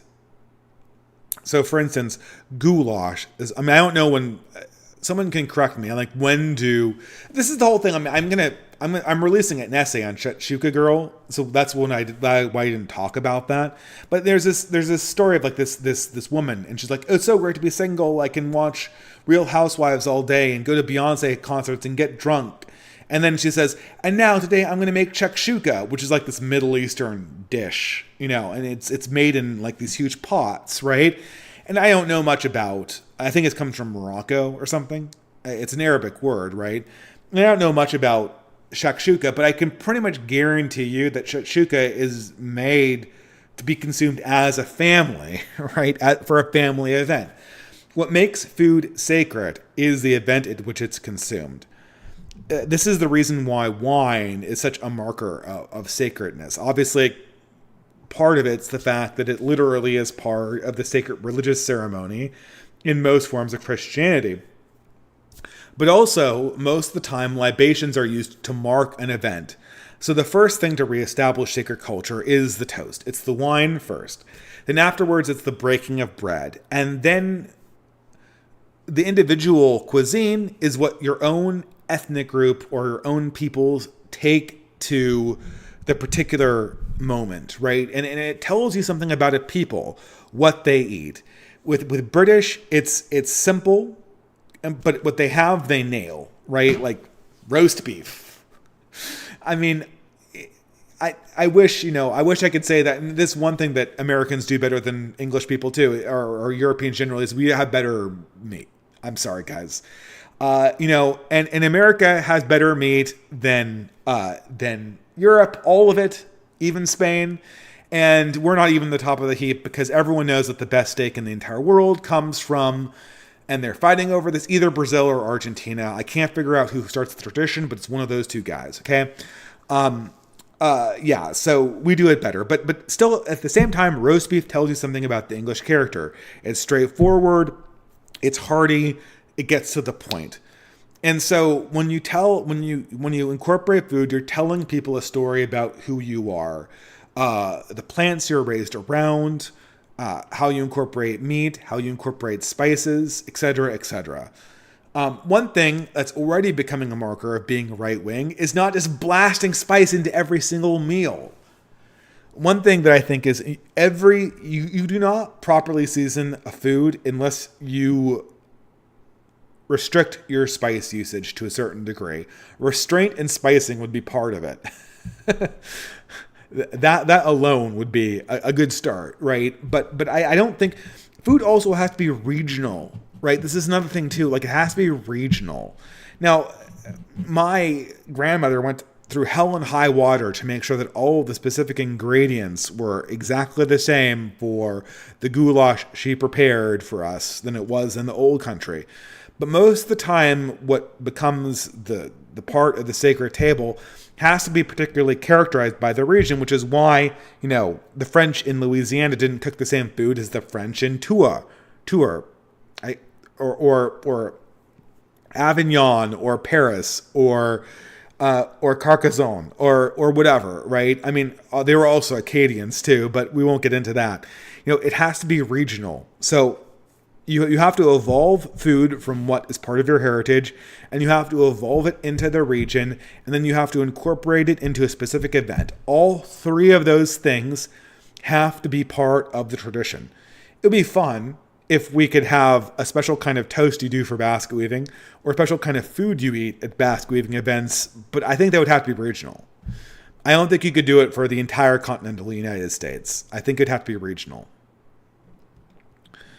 Laviossier just gives me a thumbs up for $25. Thank you very much. Leo John Ginned for $3 USA. In an older podcast, you mentioned that you once had a roommate whose life took a dark turn when he delved into dark mysticism. I'm curious to know what exactly happened, if you want to share it. Well, I didn't notice. There's actually two people. I don't remember who I was talking about. I remember two people from college who had a brief flirtation, one from college, one from grad school, who had a brief flirtation with mysticism.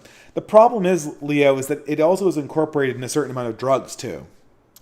So I don't exactly know where one stopped and one began. I mean, I'm trying to remember the exact thing. I mean, he got into drugs, and then a lot of his relationships went south, if I'm thinking of the right person. There is also somebody who, I mean, I don't know. The problem is I also knew somebody who got into mysticism and drugs, and then they had a schizophrenic episode, and which obviously triggered larger schizophrenic episodes. Now it's well known, or I don't know if this is established in literature, but this has certainly been observed that usage of drugs, even usages of things like pot, can trigger psychotic episodes for people. And obviously, I mean, schizophrenia looks incredibly like demonic contact. I mean, you're literally getting awakened dreams of dark figures, and you're in contact with angelic and demonic entities that tell you to do horrible things. I mean, so that's really dark. Now, I'm enough of a scientifically minded person to be very, very cautious about whether I call this state of events to be necessarily unfolding from mysticism or drug use, or just the fact that they're genetically inclined to have schizophrenia. But this was part of a trajectory of people participating in mysticism and then having their lives get destabilized through narcissistic actions or through literally triggering mental illness in themselves. You could read into that. I feel very, very hesitant to read into that because I feel like I would be, borderline giving like psychological advice. Don't do drugs, please. And I believe that improper spiritual practice like mysticism leads to people doing stupid things like narcissistically destroying their relationships, getting into drug culture, and generally pursuing kind of like this authentic self, which only ever leads into more narcissism and more self-destruction.